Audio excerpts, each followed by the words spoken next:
اللہ نحمده ونصلی علی رسولہ الکریم 2019 رمضان کا آج 8واں بیان ہے۔ آج ہم نے سورہ انفال اور سورہ توبہ جسے سورہ براءہ بھی کہا جاتا ہے یہ دونوں صورتیں پڑھی ہیں۔ سورہ توبہ بھی پوری مکمل نہیں ہوئی، تو میں نے سوچا میں قرآن ہاتھ میں لے کے کچھ بیان کیا کروں تاکہ میں کم از کم رمضان میں ٹاپک سے ہٹوں نہیں، قرآنی فوکس ہو ہمارا جو ہم نے تراویح میں پڑھا ہے۔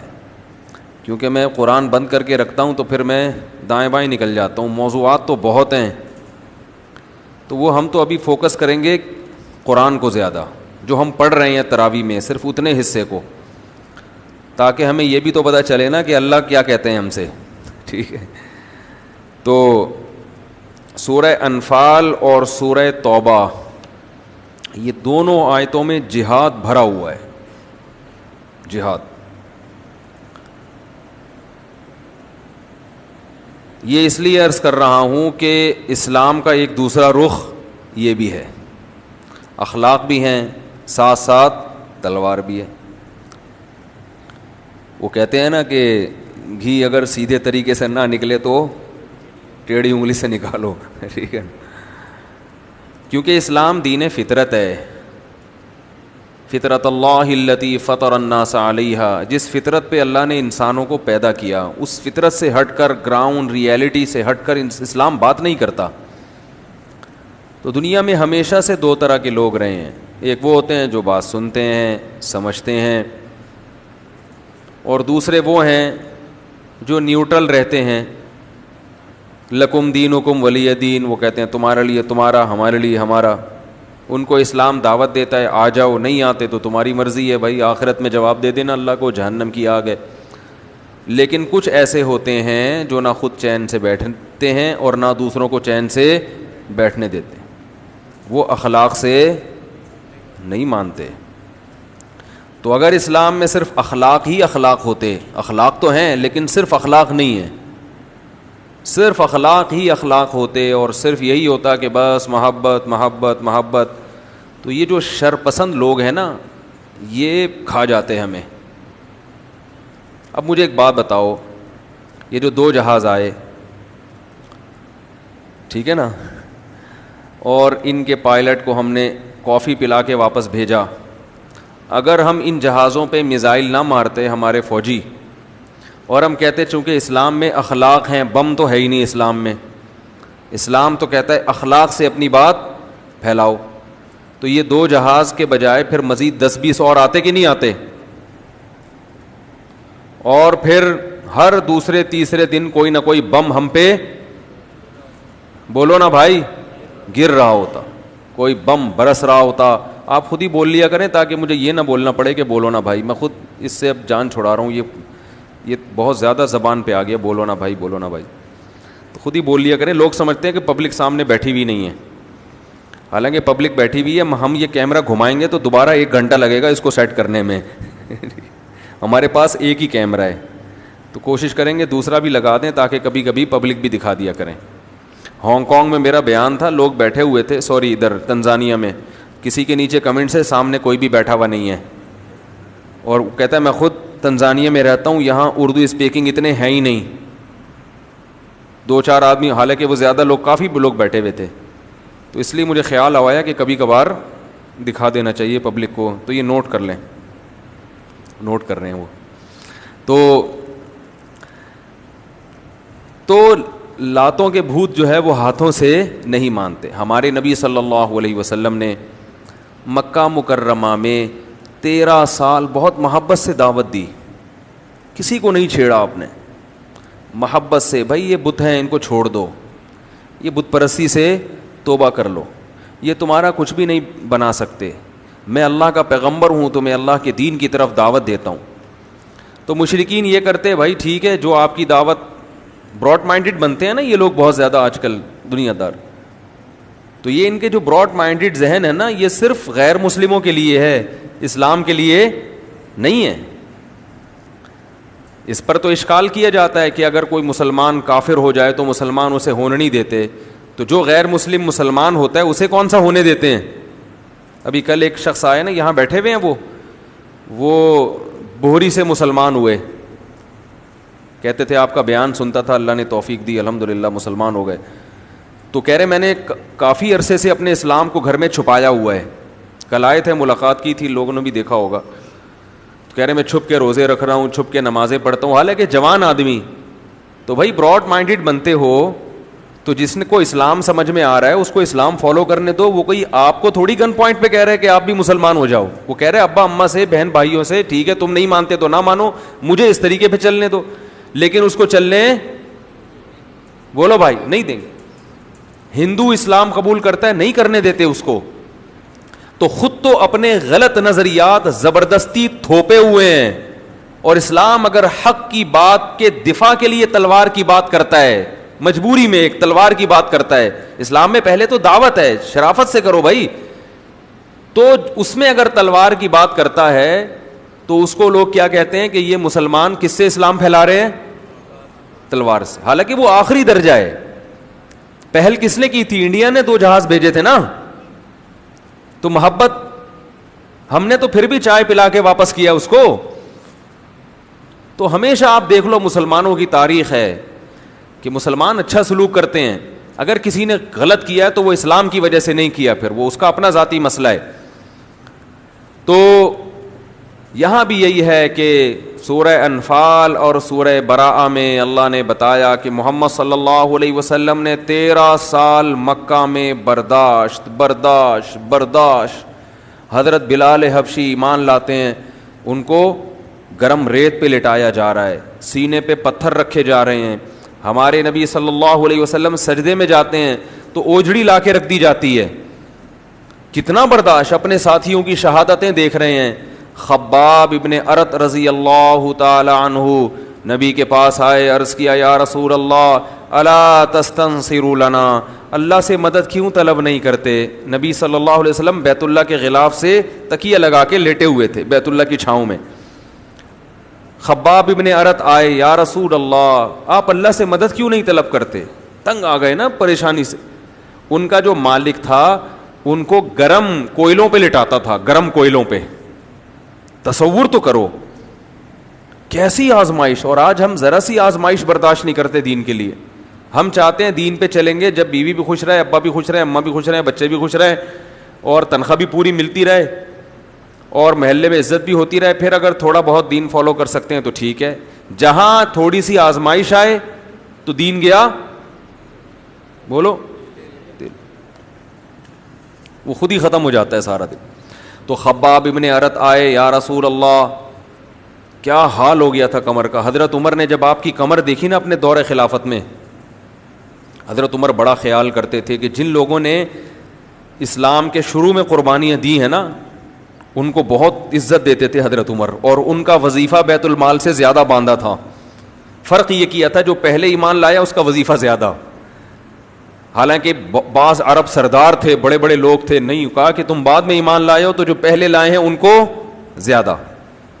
اور اہل بیت کا حضرت عمر نے خصوصی خیال کیا کہ جس کی نبی سے رشتہ داری ہے اس کا خیال دوسروں سے زیادہ.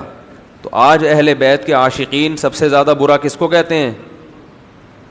ابو بکر عمر کو. پتہ یہ چلا کہ یہ عشق کا دعویٰ سچا نہیں ہے. اگر آپ اہل بیت سے حقیقت میں محبت کرتے ہو تو آپ کو ابو بکر اور عمر سے محبت کرنی پڑے گی, کیونکہ جتنے بھی اہل بیت تھے سارے ابو بکر اور عمر سے محبت کرتے تھے. میرا اس پر ایک بیان ہے جو درسقرآن.com سے شائع ہوا. حضرت حسن اور حضرت حسین کی سیرت پر بیان ہوا تھا وہ. تو اس میں بتایا تھا کہ میں نے حضرت حسن اور حضرت حسین کی حضرت ابو بکر اور عمر سے کتنے اچھے تعلقات, اور ان دونوں کے حضرت حسن و حسین سے کتنے اچھے تعلقات تھے. تو یہ ایک ایسا بنا کے پیش کیا جیسے یہ دونوں الگ الگ ہیں.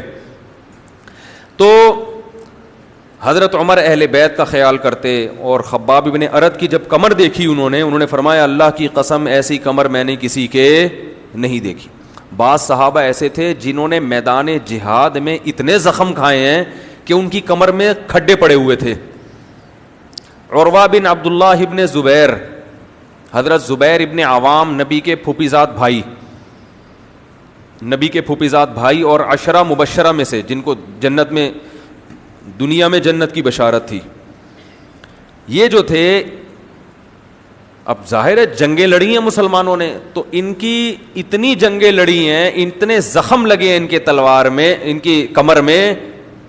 عبداللہ ابن زبیر ابن عوام کے بیٹے, اب زبیر ابن عوام بھی شہید ہوئے تھے, وہ بھی بڑے مجاہد تھے, اور ان کے بیٹے تھے عبداللہ ابن زبیر. تو وہ بھی اتنی جنگیں لڑی ہیں کہ ان کے بیٹے عروہ کہتے ہیں کہ میں اپنے والد کی کمر میں کھڈے جو پڑے ہوئے تھے نا, ان میں انگلیاں ڈال کے کھیلتا تھا میں, اتنے بڑے بڑے زخم تھے, کھڈے تھے. تو یہ جو اسلام کی بقا ہوئی ہے نا, یہ جلیبیاں کھا کے بولو بھائی نہیں ہوئی ہے. اس کے لیے اسلاف کی بڑی قربانیاں ہیں, بڑی قربانیاں ہیں. آج ایک نیوی کے بڑے آفیسر آئے, اس میں ایس ایس جی کمانڈو ہوتے ہیں نا, وہ بتا رہے تھے کہ حضرت عمر رضی اللہ تعالی عنہ کا ایک پورا, میں نے بھی دیکھا ہے فوج میں, وہ ایک ان کا جو فوجیوں کے نام انہوں نے خط لکھا تھا نا, وہ آرمی میں بھی اور نیوی میں بھی وہ لکھا ہوا ہوتا ہے. اس میں کیا الفاظ ہیں کہ تم طاقت کی بنا پر دشمن سے نہیں لڑ سکتے, دشمن ہمیشہ تم سے تعداد میں اور اسلحے میں زیادہ, تو تم لڑو گے تقوی کی بنیاد پر, لہذا اللہ کی نافرمانی سے بچنا. تو مسلمان ہمیشہ کمزور رہے ہیں اور دشمن ہمیشہ طاقتور. آج بھی دیکھ لو نا, اکثر انڈیا پاکستان کی جنگ ہوتی ہے, طاقتور کون ہے؟ انڈیا. کیا خیال ہے؟ تو لیکن مسلمان پھر بھی الحمدللہ اپنا دفاع کمزور ہو کے کر رہے ہیں, اس لیے کہ جو جذبہ ہے, جو جذبہ ہمارے اندر ہے, وہ جذبہ وہاں شاٹ, یہاں شہادت کا جذبہ ہے, وہاں شہادت کا صرف لفظ مسلمانوں سے ادھار لے لیا انہوں نے, شہادت کا مفہوم اور مطلب وہ جانتے ہی نہیں ہیں. بتوں کے لیے لڑنے والا کیسے شہید ہوگا بھائی؟ ہے بھائی. وہ جو فوجی آئے تھے نا آج, ایس ایس جی کمانڈو تھے, وہ کہنے لگے, میں نے کہا آپ جب آپریشن کے لیے جاتے ہو روزہ رکھتے ہو؟ انہوں نے کہا میں تو لازمی رکھتا ہوں, باقیوں کا پتہ نہیں. میں نے کہا, کہہ رہے ہیں اگر شہید ہو گئے تو کم از کم روزے میں تو ہو. تو بعض فوجیوں کے ایسے اچھے جذبات نہیں ہیں, فوج میں سارے غلط نہیں ہیں. تو خیر, مکہ میں رسول اللہ صلی اللہ علیہ وسلم نے برداشت برداشت برداشت, صبر, قرآن میں بھی آیتیں آئیں, وَإِن تَعْفُوا وَتَصْفَحُوا, درگزر سے کام لو, چشم پوشی سے کام لو, برداشت کرو, صبر کرو. اوجڑی لا کے رکھی جا رہی ہے کمر مبارک پر, اور حکم دیا صبر صبر صبر صبر. 13 سال ہو گئے, آپ صلی اللہ علیہ وسلم نے اپنے صحابی ساتھیوں کو صبر کے علاوہ کسی اور چیز کی تلقین نہیں کی. یہ میں پس منظر بتا رہا ہوں نا, پھر یہ سمجھ میں آئیں گی آیتیں. تو خباب ابن ارت آئے, یا رسول اللہ, اللہ سے مدد طلب کریں, ہم پریشان ہو گئے ہیں, کوئلوں پہ لٹایا جا رہا ہے. آپ نے فرمایا کہ تم سے پہلی امتوں کو اس سے بھی زیادہ ستایا گیا ہے, اس سے بھی زیادہ ستایا گیا ہے, لیکن تم جلدی کر رہے ہو. اور فرمایا اللہ کی مدد ایسی آئے گی کہ صنعاء سے حضر موت تک کوئی عورت زیور سے آراستہ ہو کر چلے گی, کوئی اس کی طرف آنکھ اٹھا کر نہیں دیکھا گا. ایسا امن قائم ہونے والا ہے. وَالذِّئْبَ عَلَىٰ غَنَمِي, اور ایسا زمین پہ امن قائم ہوگا کہ چرواہے کو بھیڑیے کا خوف نہیں ہوگا کہ وہ اس کی بکریوں کو کھا جائے. جانوروں میں بھی اللہ ایسے رحم ڈال دیں گے. تو وہی ہوا. پھر مکہ سے جب آپ نے ہجرت کی ہے, جب ہجرت کر کے مدینہ آئے تو معاشی لحاظ سے حالت خراب. تو پھر چونکہ مکہ والوں سے کوئی ایگریمنٹ تو تھا نہیں, یہ میں تھوڑی سی ہسٹری بتا رہا ہوں نا جہاد کی, اسلام میں جہاد کی ہسٹری کیا ہے. تو مکہ والوں سے کسی قسم کا کوئی ایگریمنٹ تھا نہیں, بلکہ مکہ والوں نے نبی کے قتل کا پروگرام بنا لیا تھا. آپ صلی اللہ علیہ وسلم نے اس وقت بھی تمام امانتیں سپرد کی حضرت علی کو. دیکھو کیسا امانت سکھائی ہے کہ آپ جس دشمن قوم سے جو آپ کے قتل کے در پہ ہے, اس قوم کی بھی امانت میں خیانت. بتاؤ آج مسلمان معاملات میں ایسے ہیں, آج تو کہتے ہیں یار یہ میرا لگتا کیا ہے, کھا جا, ادھر سے بھی کھا جا, ادھر سے بھی کھا جا, ادھر سے بھی کھا جا. یہ وہ چیز ہے جو آج بعض غیر مسلموں میں آپ کو ملتی ہے. تو مسلمان تو اس سے بھی زیادہ امانت میں ہوشیار ہونا چاہیے, اس میں خیانت نہیں کرنی ہے, چاہے دشمنی ہے جو بھی ہے, ایگریمنٹ ہے. تو آپ صلی اللہ علیہ وسلم نے حضرت علی کو لٹا دی اپنے بستر پہ اور امانتیں دے دیں اور خود تشریف لے گئے. اور وہ قتل کے در پہ تھے کہ بھائی روز روز کی چک چک سے بہتر ہے ایک دفعہ سارے قبائل مل کے قتل کر دو. سارے قبائل مل کے قتل کریں گے تو کیس کسی ایک قبیلے پہ نہیں بنے گا نا. بھائی عرب میں رشتہ داریاں بڑی مضبوط ہوتی تھیں, تو یہ قتل اس لیے نہیں کر پا رہے تھے اب تک کہ اگر محمد صلی اللہ علیہ وسلم کو قتل کر دیا تو آپ کا قبیلہ اگرچہ مشرک ہے مگر وہ اپنے خاندان کا قتل برداشت نہیں کرے گا, اٹھ کھڑا ہوگا. جن قوموں میں ایسی غیرت ہوتی ہے ان میں قتل و غارت کم. آج بھائی پٹتا ہے, دوسرا بھائی کہتا ہے چھوڑ تیرا مسئلہ ہے, میں نے کیا کرنا ہے, کچھ ہلتے ہی نہیں ہے یار. ایک بھائی پٹ رہا ہے, دوسرا کہہ رہا ہے چلو یار آئندہ ایسی حرکت نہیں کرنا, ہوئے میں نے تجھے کہا تھا نا پٹے گا. بس بھائی تمہارا بھائی ہے. پہلے زمانے میں بھائی کی کثرت جو ہے نا, خاندان میں مردوں کی کثرت, چچا زاد بھائی, پھوپھی زاد بھائی, اس سے انسان مضبوط ہوتا تھا. آج مضبوط کیونکہ ساتھ ہی نہیں دیتے, ہر آدمی اپنے اخپل طریقے سے زندگی گزار رہا ہے. تو عرب ڈرتے تھے کہ بھائی ٹھیک ہے ان کے رشتہ دار ان پر ایمان تو نہیں لے کر آئے مگر قریشی ہیں, اپنے خاندان کے فرد کا قتل برداشت نہیں کریں گے تو قریشی ہمارے خلاف اٹھ کھڑے ہوں گے. تو صرف قوم اور یعنی قومیت کی بنیاد پہ بھی وہ ساتھ دیا کرتے تھے.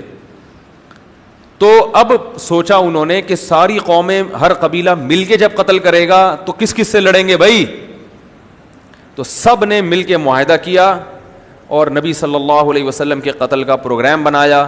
اللہ تعالیٰ نے ان کی آنکھوں کو اندھا کیا, آپ صلی اللہ علیہ وسلم بچ نکلنے میں کامیاب ہوئے اور مدینہ کی طرف آپ صلی اللہ علیہ وسلم نے ہجرت کی. پھر وہ لمبا واقعہ ہے, مدینہ پہنچ کے آپ کا بڑا زبردست, کیونکہ وہاں سب لوگ ایمان لے آئے تھے, بڑا زبردست استقبال ہوا آپ صلی اللہ علیہ وسلم کا. پھر پہلی بڑی لڑائی ہوئی ہے اسلام میں, غزوہ بدر. اس سے پہلے کوئی لڑائی نہیں ہوئی. وہ لڑائی ایسے ہوئی ہے کہ چونکہ کوئی ایگریمنٹ تو تھا نہیں, مکہ ایک الگ ریاست, مدینہ ایک الگ ریاست. جب دو ملکوں میں کسی قسم کا کوئی ایگریمنٹ نہیں ہوتا تو پوری دنیا کا آج بھی یہ قانون ہے کہ دونوں کے لیے ایک دوسرے کا خون حلال ہوتا ہے. کہ بھائی تم اگر ادھر آئے تو ہم تم پہ, جیسے آپ آج اگر بغیر کسی ویزے اور پاسپورٹ کے کسی یورپ میں ہجرت کر کے چلے جائیں تو بارڈر پہ گولی مار دیتے ہیں نا. کیا ہو گیا, کوئی انڈین اگر بغیر پاسپورٹ ویزے کے پاکستانی بارڈر پہ پکڑا جائے تو آرمی کو حق ہے کہ گولی مار دے. یہاں کا بندہ وہاں جائے تو ان کو حق ہے, نہ مارے ایک الگ بات ہے, مارنی چاہیے نہیں چاہیے یہ الگ بات ہے. لیکن پوری دنیا میں ایک لا ہے کہ بغیر ایگریمنٹ کے اگر کوئی ادھر سے ادھر گیا تو ہم ذمہ دار نہیں ہیں. تو وہ اس وقت بھی ایسے تھا. تو مکہ والوں سے کوئی ایگریمنٹ نہیں تھا بلکہ باقاعدہ لڑائی تھی. تو ایک قافلہ آ رہا تھا شام کے راستے, سمندر کے راستے, مدینہ کے قریب سے گزرتے ہوئے, اس نے جانا تھا مکہ. تو آپ صلی اللہ علیہ وسلم نے صحابہ کے ساتھ مل کے پروگرام بنایا کہ اس لشکر پہ شب خون مارتے ہیں اور یہاں سے جتنا بھی ان کا جو بھی تجارتی سامان ہے وہ ہم اپنے قبضے میں لے لیتے ہیں, کیونکہ ہماری جو معاشی بدحالی آئی ہے وہ کس کی وجہ سے آئی ہے, ان کی, اور ہمارا کوئی ایگریمنٹ بھی ان سے نہیں ہے. تو یہ بالکل پوری دنیا میں اجازت تھی اس کی کہ یہ کر سکتے ہیں. تو اب چونکہ بہت تھوڑے یعنی شب خون مارنا تھا, گوریلا وار تھی کہ بھائی ایک حملہ کریں گے اور جو آٹا دال بوری جو ملا اٹھا کے لے آئیں گے. تو اس کے لیے بڑی فوج کی ضرورت نہیں تھی. لیکن اللہ کو کچھ اور منظور تھا. اللہ چاہتے تھے بڑی زبردست لڑائی ہو جائے اور میں مسلمانوں کو فتح دے کے یہ ثابت کر دوں کہ میں کس کے ساتھ ہوں, مسلمانوں. اس سے پتہ یہ چلا کہ ہم اسباب کے مکلف ہیں, ہم نے اسباب سے ہٹ کے کام نہیں کرنا. لیکن اللہ بعض دفعہ معجزے کے طور پر ایسا کرا دیتا ہے جس کی کوئی لاجک نہیں ہوتی. اب ہو کیا رہا ہے کہ ہم نبی کی زندگی میں جو معجزے وارد ہوئے ہیں نا, ان معجزوں کو دیکھ کر ہم یہ سمجھتے ہیں کہ ہمارے ساتھ بھی کیا ہوں گے, معجزے. لہذا ہم فیصلے کرتے ہیں گراؤنڈ ریئلٹی کو دیکھے بغیر اور کہتے ہیں چونکہ نبی 313 تھے اور وہ 1000 تھے تو ان کی مدد ہو گئی تھی بغیر ساز و سامان کے, تو ہماری بھی. یہ بہت بڑی غلطی ہے جو مسلمانوں میں آئی ہے. نبی کے اپنے جتنے فیصلے ہیں وہ تمام فیصلے گراؤنڈ ریئلٹی کو دیکھ کر ہیں, اور اللہ کے فیصلے کبھی گراؤنڈ ریئلٹی کے مطابق ہوتے ہیں, کبھی کیا ہوتے ہیں, ویسے ہی اللہ مدد کر دیتا ہے. تو جو اللہ کا کام ہے وہ اللہ پہ چھوڑ دیں, ہمارا جو کام ہے ہم اس کے ذمہ دار ہیں. نہیں آ رہی بات. اب دیکھو یہاں افراط و تفریط کیا ہوتا. نبی صلی اللہ علیہ وسلم اگر اس قافلے پہ حملہ نہ کرتے تو یہ بھی غلط تھا, کیونکہ صحابہ کے پاس کھانے کے لیے کچھ بھی نہیں. تو بھائی اللہ نے موقع دیا ہے, تمہارا دشمن ترنے والا بن کے یہاں سے جا رہا ہے تو حملہ کرو نا. اگر اس موقع پر اللہ پہ اعتماد کرتے, توکل کرتے کہ اللہ ہے کھلانے والا, اللہ ہے پلانے والا, ہم صرف اخلاق سے پیش آئیں گے ان دشمنوں کے ساتھ, تو یہ بھی اسباب سے ہٹ کر کام ہوتا کہ نہیں ہوتا. اتنے اہم مضمون آپ کے سامنے بیان کر رہا ہوں نا کہ اگر آپ کو ان مضامین کی قدر و قیمت سمجھ میں آ جائے تو آپ پیسے دے کے مجھ سے یہ بیان کروائیں گے, پیسے دے کے کروائیں گے. اتنی اہم باتیں کر رہا ہوں, مجھے ان کی اہمیت کا اندازہ ہے, لیکن آپ کو اندازہ, آپ کے چہروں سے لگ رہا ہے کہ آپ کو اندازہ نہیں. اگر نبی صلی اللہ علیہ وسلم اس لشکر پہ حملہ نہ کرتے اور کہتے ہم نے اللہ کے لیے ہجرت کی ہے, کھلانے والا کون ہے اللہ, پلانے والا کون ہے اللہ, تو بھائی اللہ کہتا ہے جو تمہارے بس میں ہے وہ تو کرو.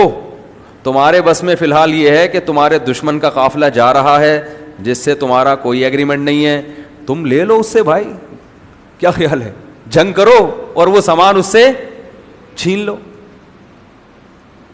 کیونکہ 313 میں اس کی طاقت تو ہے کہ حملہ کر کے شبخون مار کے کچھ چیزیں اٹھا کے لے آئیں, لیکن اس کی طاقت نہیں ہے کہ 1000 کے لشکر سے لڑیں بغیر سازو سامان کے. لہذا اس کا نبی نے ارادہ نہیں کیا کہ خود ہم مکہ والوں پہ چڑھائی کریں. بھائی جس ملک سے کمزور ہونے کی وجہ سے اپنی جان بچا کر نکلے ہیں اس ملک پہ لشکر لے کے چڑھائی کر دیں, یہ عقل میں آنے والی بات ہے؟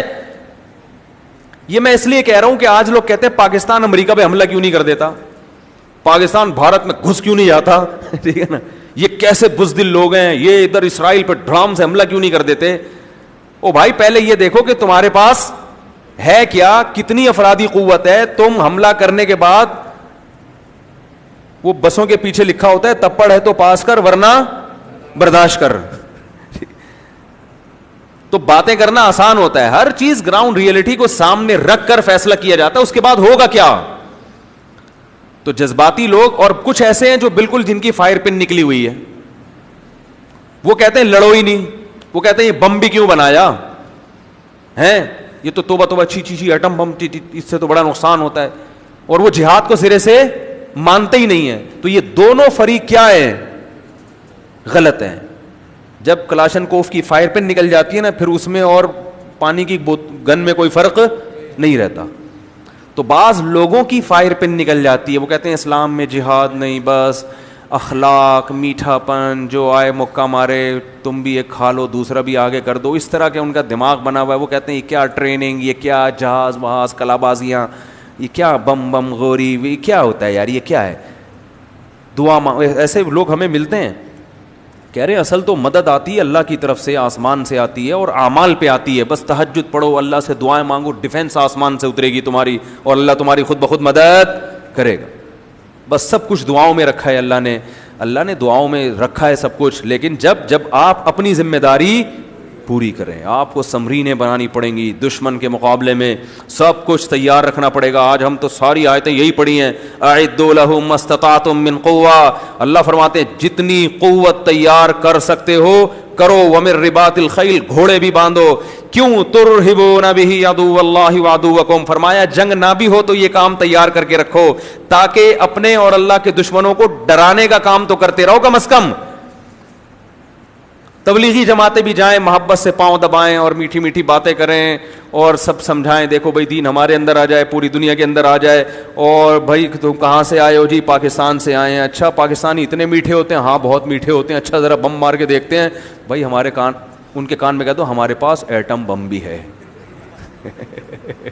ٹھیک ہے نا, ہمارے پاس ایٹم بم بھی ہے, ہم صرف شب برات کے پٹاخے نہیں پھوڑتے ہیں, ہمارے پاس ایس ایس جی کمانڈوز بھی ہیں, ہمارے پاس لڑنے والے جوان بھی ہیں. باقی دین کی بات ہے, آپ اگر آ جائیں تو اچھی بات ہوگی, تمیز سے ہی چل لیں تو اچھا ہے. کیا خیال, زیادہ دھمکی والی باتیں کرنے کی کوشش. تو اللہ نے فرمایا ترہبون بہ, کیسی پیاری آیت ہے, ایسا مزہ آتا ہے یہ پڑھنے میں. ترہبون بہ, اس کے ذریعے تم ڈراؤ گے. حملہ نہ بھی کرو تو ڈرانے کا کام تو کرو نا. عدو اللہ وعدوکم, اللہ کے دشمنوں کو بھی ڈراؤ گے اور اپنے دشمنوں کو بھی ڈراؤ گے. تو یہ بھی اسلام کا ایک رخ ہے. ولا يحسبن الذين كفروا سبقوا انهم لا يعجزون واعدوا لهم ما استطعتم من قوه. تو میں یہ عرض کر رہا تھا رسول اللہ صلی اللہ علیہ وسلم نے نہ تو یہ کیا کہ مکہ پہ جا کے چڑھائی کر دی کیونکہ بھائی افرادی قوت نہیں ہے, اور نہ یہ کہ ہاتھ پہ ہاتھ رکھ کے بیٹھے رہے, بھائی جو موقع مل رہا ہے وہ کام تو کریں. تو صحابہ کو حکم دیا کیا کریں گے بھائی, شبخون ماریں گے, ایک حملہ کریں گے اور وہ لے کے نکل لیں گے. لیکن اللہ کا کرنا ایسا ہوا جب بدر کے مقام پہ پہنچے ہیں تو وہاں پہنچنے سے پہلے یہ جو ابو جہل اور ابو لہب وغیرہ تھے مخبری ہو گئی کہ مسلمان 313 کا لشکر لے کے آ رہے ہیں. اب جب مخبری ہوئی ہے تو وہاں سے وہ 1000 کا لشکر لے کر آ گئے جس کی مسلمانوں کو توقع نہیں تھی, اور وہ پورے ساز و سامان کے ساتھ آئے. تبھی اس جنگ میں بہت سے صحابہ شریک نہیں ہوئے کیونکہ ان کا خیال تھا کہ یہ کوئی جنگ تو ہو نہیں رہی, ایک تو چھوٹی سی کاروائی ہو رہی ہے. لیکن 313 جب آئے تو 313 کو اللہ نے لڑوا دیا کس سے, 1000 لوگوں سے. 313 کے پاس تو کچھ تھا ہی نہیں, 2-4 گھوڑے, چھوڑا سا اسلحہ, اور ادھر 1000 کا لشکر. اب مسلمانوں کے پاس لڑائی کے علاوہ کوئی آپشن تھا ہی نہیں کیونکہ وہ تو آ گئے تھے نا, وہ تو سر پہ پہنچ چکے تھے. اب مسلمان پریشان. پھر اس موقع پر نبی صلی اللہ علیہ وسلم نے مصلی بچھایا میدان جنگ میں, اور سجدے میں جا کے آپ نے بڑی لمبی دعا مانگی اور اللہ سے کہا کہ اے اللہ یہ تھوڑے سے لوگ ہیں, اسباب کی دنیا میں تو شکستی ہے, لیکن اگر یہ شہید ہو گئے لم تعبد, اے اللہ پھر قیامت تک زمین پر تیری عبادت نہیں ہوگی. یہ بھی آپ کے آخری نبی ہونے کی دلیل ہے. وہ جرمنی والے قادیانی کا پھر فون آیا تھا, وہ بتاؤں گا میں آخر میں, یاد دلانا. وہ کہہ رہے یار آپ نے تو پورا بیان کر دیا میرے اوپر. پھر ایک اور سوال کیا اس نے, وہ آج میں کروں گا انشاءاللہ. سن رہا ہوتا لگتا ہے بیان, اللہ ایمان کی توفیق دے.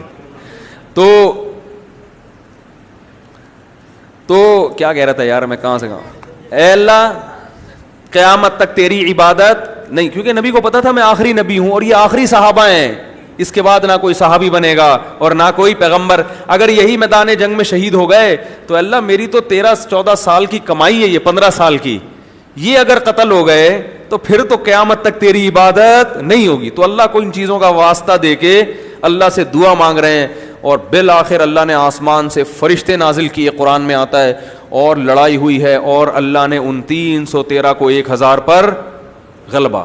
بڑے بڑے افراد ان کے مارے گئے, کچھ قید ہو گئے, اور بڑے بڑے سردار قید ہو گئے.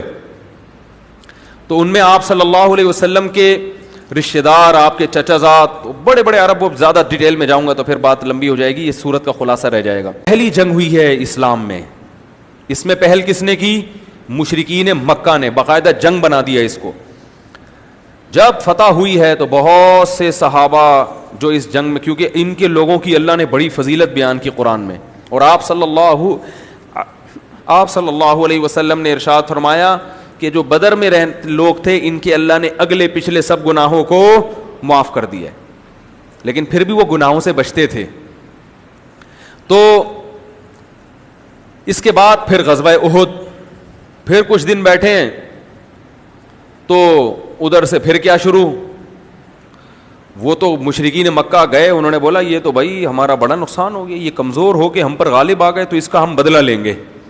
تو خالد ابن ولید جو اس وقت غیر مسلم تھے, اور ابو سفیان وہ بھی غیر مسلم تھے, یہ ان دونوں کی قیادت میں لشکر چلا ہے, اور بہت بڑی تعداد لے کے انہوں نے مدینہ پر حملہ کرنے کا پروگرام بنایا. یہ حملے میں بھی پہل کس نے کی ہے, نبی نے پہل کیوں نہیں کی, اسباب کی دنیا میں لڑنے کی طاقت نہیں تھی. آپ نے فوکس کس کو کیا, دعوت دعوت دعوت. یہاں تک کہ جو قریب میں یہودی قبائل تھے جن سے خطرہ تھا, ان سے بھی آپ نے کیا کیا, سلو کی, کہ نہ ہم تمہیں کچھ کہیں گے اور نہ تم ہمارے خلاف دشمن کا ساتھ دو گے, تاکہ امن ہو.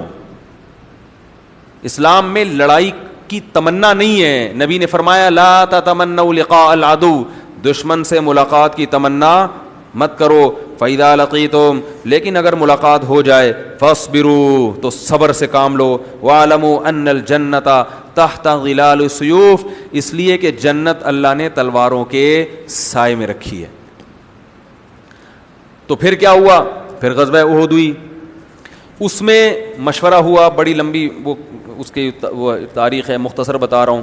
صحابہ کرام کو پہلی دفعہ میں تو فتح ہو گئی, مگر ایک حکم کی عدولی کی وجہ سے ایک جگہ وہ چھوڑ دی, تو وہاں سے دشمن نے پلٹ کے دوبارہ حملہ کیا, اور پہلے بدر میں ان کے 70 آدمی قتل ہوئے تھے, اس کے بدلے میں ادھر بڑے بڑے 70 صحابہ شہید ہو گئے, اور جیتی ہوئی جنگ مسلمان ہار گئے, بہت نقصان ہوا.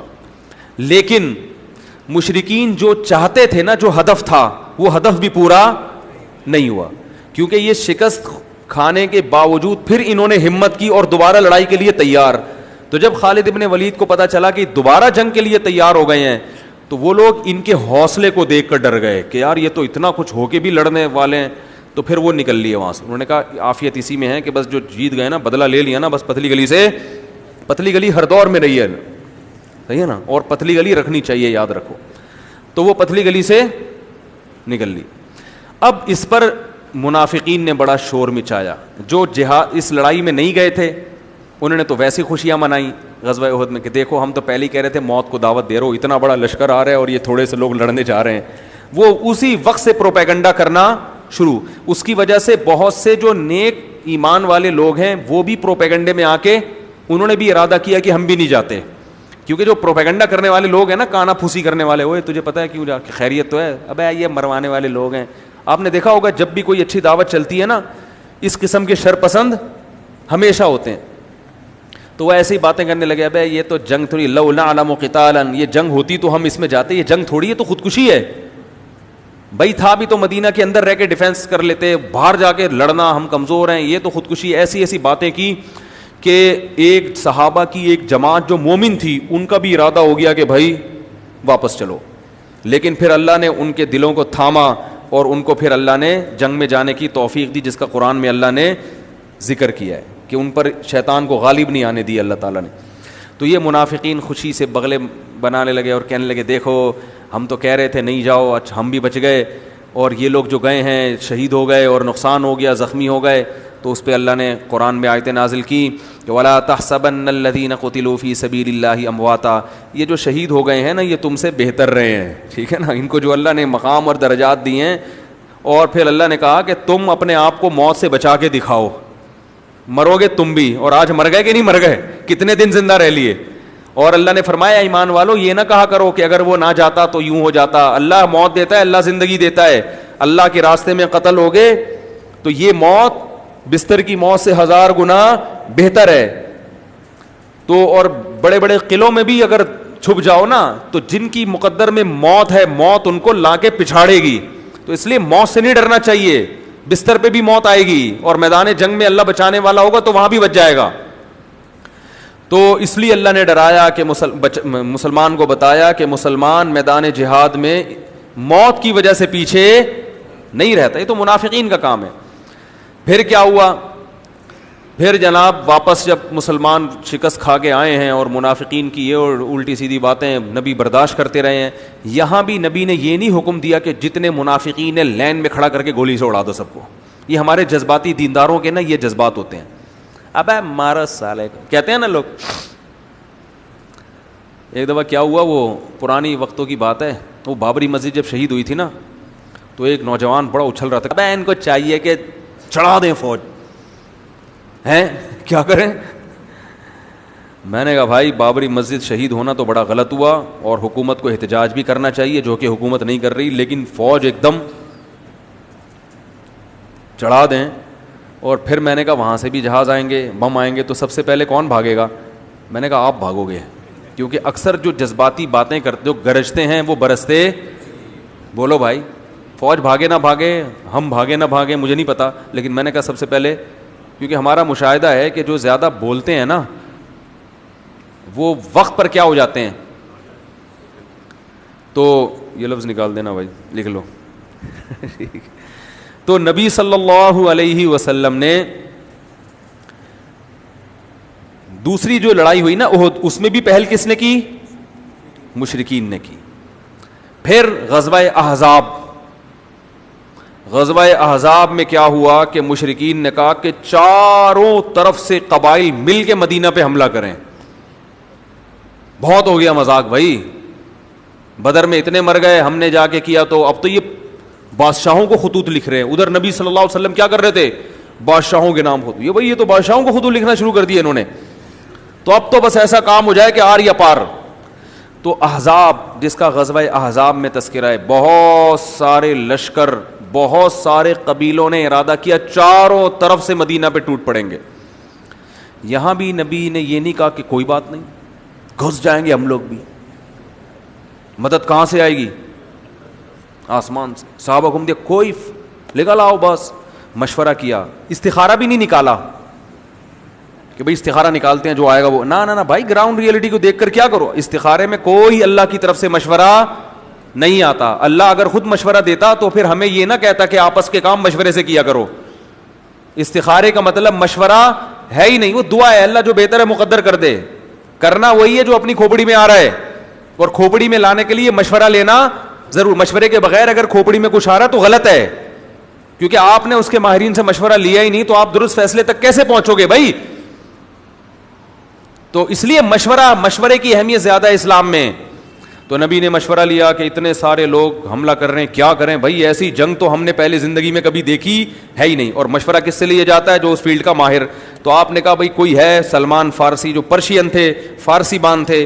انہوں نے کہا یا رسول اللہ, ہم لوگ ان جنگوں کے عادی ہیں, ہمارے ہاں ایسا ہوتا رہا ہے. ایران میں مل کے قبائل حملہ کرتے تھے, تو آپ نے فرمایا کیا کرتے ہو تم لوگ؟ فرمایا یا رسول اللہ, ہم شہر کے چاروں طرف خندقیں کھودتے ہیں تاکہ وہ اس خندق کو پار کر کے نہ آ سکے. اب بڑا مشکل کام بھائی, مدینہ کے چاروں طرف خندق کھودنا, اور اتنی بڑی بڑی خندقیں کہ دشمن کے گھوڑے ان کو پار نہ کر سکیں. لیکن اس کے علاوہ کوئی آپشن مسلمانوں کے پاس نہیں تھا. میں پھر بولوں گا نا, بولو نا بھائی, پھر بولو گے کیا؟ تو خود ہی بول لو, جملہ مکمل کر لو. اس کے علاوہ کوئی آپشن نہیں تھا. ہم ہوتے تو کیا کرتے؟ بھائی اتنی محنت والا کام ہے تو اب سب مل کے وظیفے میں لگ جاؤ, کیونکہ یہ تو پاسبل ہی نہیں ہے خندقیں کھودو یار, یہ کوئی مذاق ہے؟ یا پھر ایسے ہی نکل لو, دیکھیں گے اللہ مدد کرے گا, اور جو ہے وہ بس آؤ میدان میں آ جاؤ. جہاد کام ہے میچور لوگوں کا, سنجیدہ لوگوں کا, جذباتی لوگوں کا کام جہاد نہیں ہے. ہاں بزدل نہ ہو. بعض بزدل ہونے کی وجہ سے ایسی مصلحت پسندی کا شکار ہو جاتے ہیں کہ بزدلی پہ اتر آتے ہیں. بزدلی الگ چیز ہے, حکمت عملی الگ چیز ہے. سمجھ رہے ہو؟ جو ہمارے ہاں حکمت عملی سے چلتا ہے اس کو لوگ بزدل سمجھتے ہیں, حالانکہ وہ بزدلی نہیں ہے. اگر حکمت عملی بزدلی ہوتی تو صلح حدیبیہ میں معاذ اللہ پھر تو صحابہ معاذ اللہ سارے بزدل ہو گئے. صلح حدیبیہ میں تو ساری شرطیں کس کی مانی ہیں؟ مشرکین کی مانی ہیں, کہ بھائی کوئی بات نہیں, وہ طاقتور ہیں, ہم کمزور ہیں. اور یہ 1400 صحابہ نے موت پر بیعت بھی لے لی ہے, لیکن اگر یہ 1400 شہید ہی ہو گئے تو بچے گا کیا ہمارے پاس؟ وہ بھائی ابھی آ رہا ہوں میں صلح حدیبیہ پہ, پہلے یہ مکمل کر لوں. تو غزوہ احزاب ہوئی, چاروں طرف سے لشکر, اور نبی نے خندقیں کھود کے اتنے صحابہ بھوک سے نڈال. ایک تو مدینہ ویسے ہی معاشی لحاظ سے انتہائی قسمہ پرسی کی حالت میں, اوپر سے جب سارے کمانے والے خندقیں کھودنے میں لگ جائیں گے تو روٹی اور بھوک کا مسئلہ کھڑا ہوگا. لیکن آپشن نہیں تھا اس کے علاوہ. گراؤنڈ ریئلٹی کہہ رہی تھی کہ بھائی یہی کرو گے ورنہ اس سے بھی جاؤ گے. کہا کوئی بات نہیں, یہ کریں گے. کیسی محنت کی. چربی, پرانی چربیوں کبھی ملتی تھی اس سے کھایا کرتے تھے. خوراک ختم ہو گئی, صحابہ بھوک سے بے ہوش ہونے لگے, نڈھال ہو گئے. پیٹ کو جو ہے نا کمر سے لگانے کے لیے جب پیٹ خالی ہوتا ہے نا تو اس میں وہ خالی پن کا احساس زیادہ ہوتا ہے, جب اس کو اندر کی طرف دبائیں تو وہ خالی پن کا احساس ذرا کم ہو جاتا ہے. بھوک سے نڈھال صحابہ نبی کے پاس آئے, یا رسول اللہ حالت ایسی ہو گئی ہے, کمر پہ پتھر, ہم نے پیٹ پہ پتھر باندھے میں. آپ نے اپنے جو ہے نا وہ کپڑے کو ہٹایا, کرتے کو ہٹایا, فرمایا اور دکھایا کہ میری کمر, میرے پیٹ پہ کتنے ہیں؟ 2 پتھر بندھے میں. لیکن کوئی آپشن نہیں تھا. اور اس موقع پر کھدائی کے دوران پتھر پہ آپ کا کیا کدال لگا, اور آپ نے فرمایا میں روم اور فارس کے کنگن دیکھ رہا ہوں.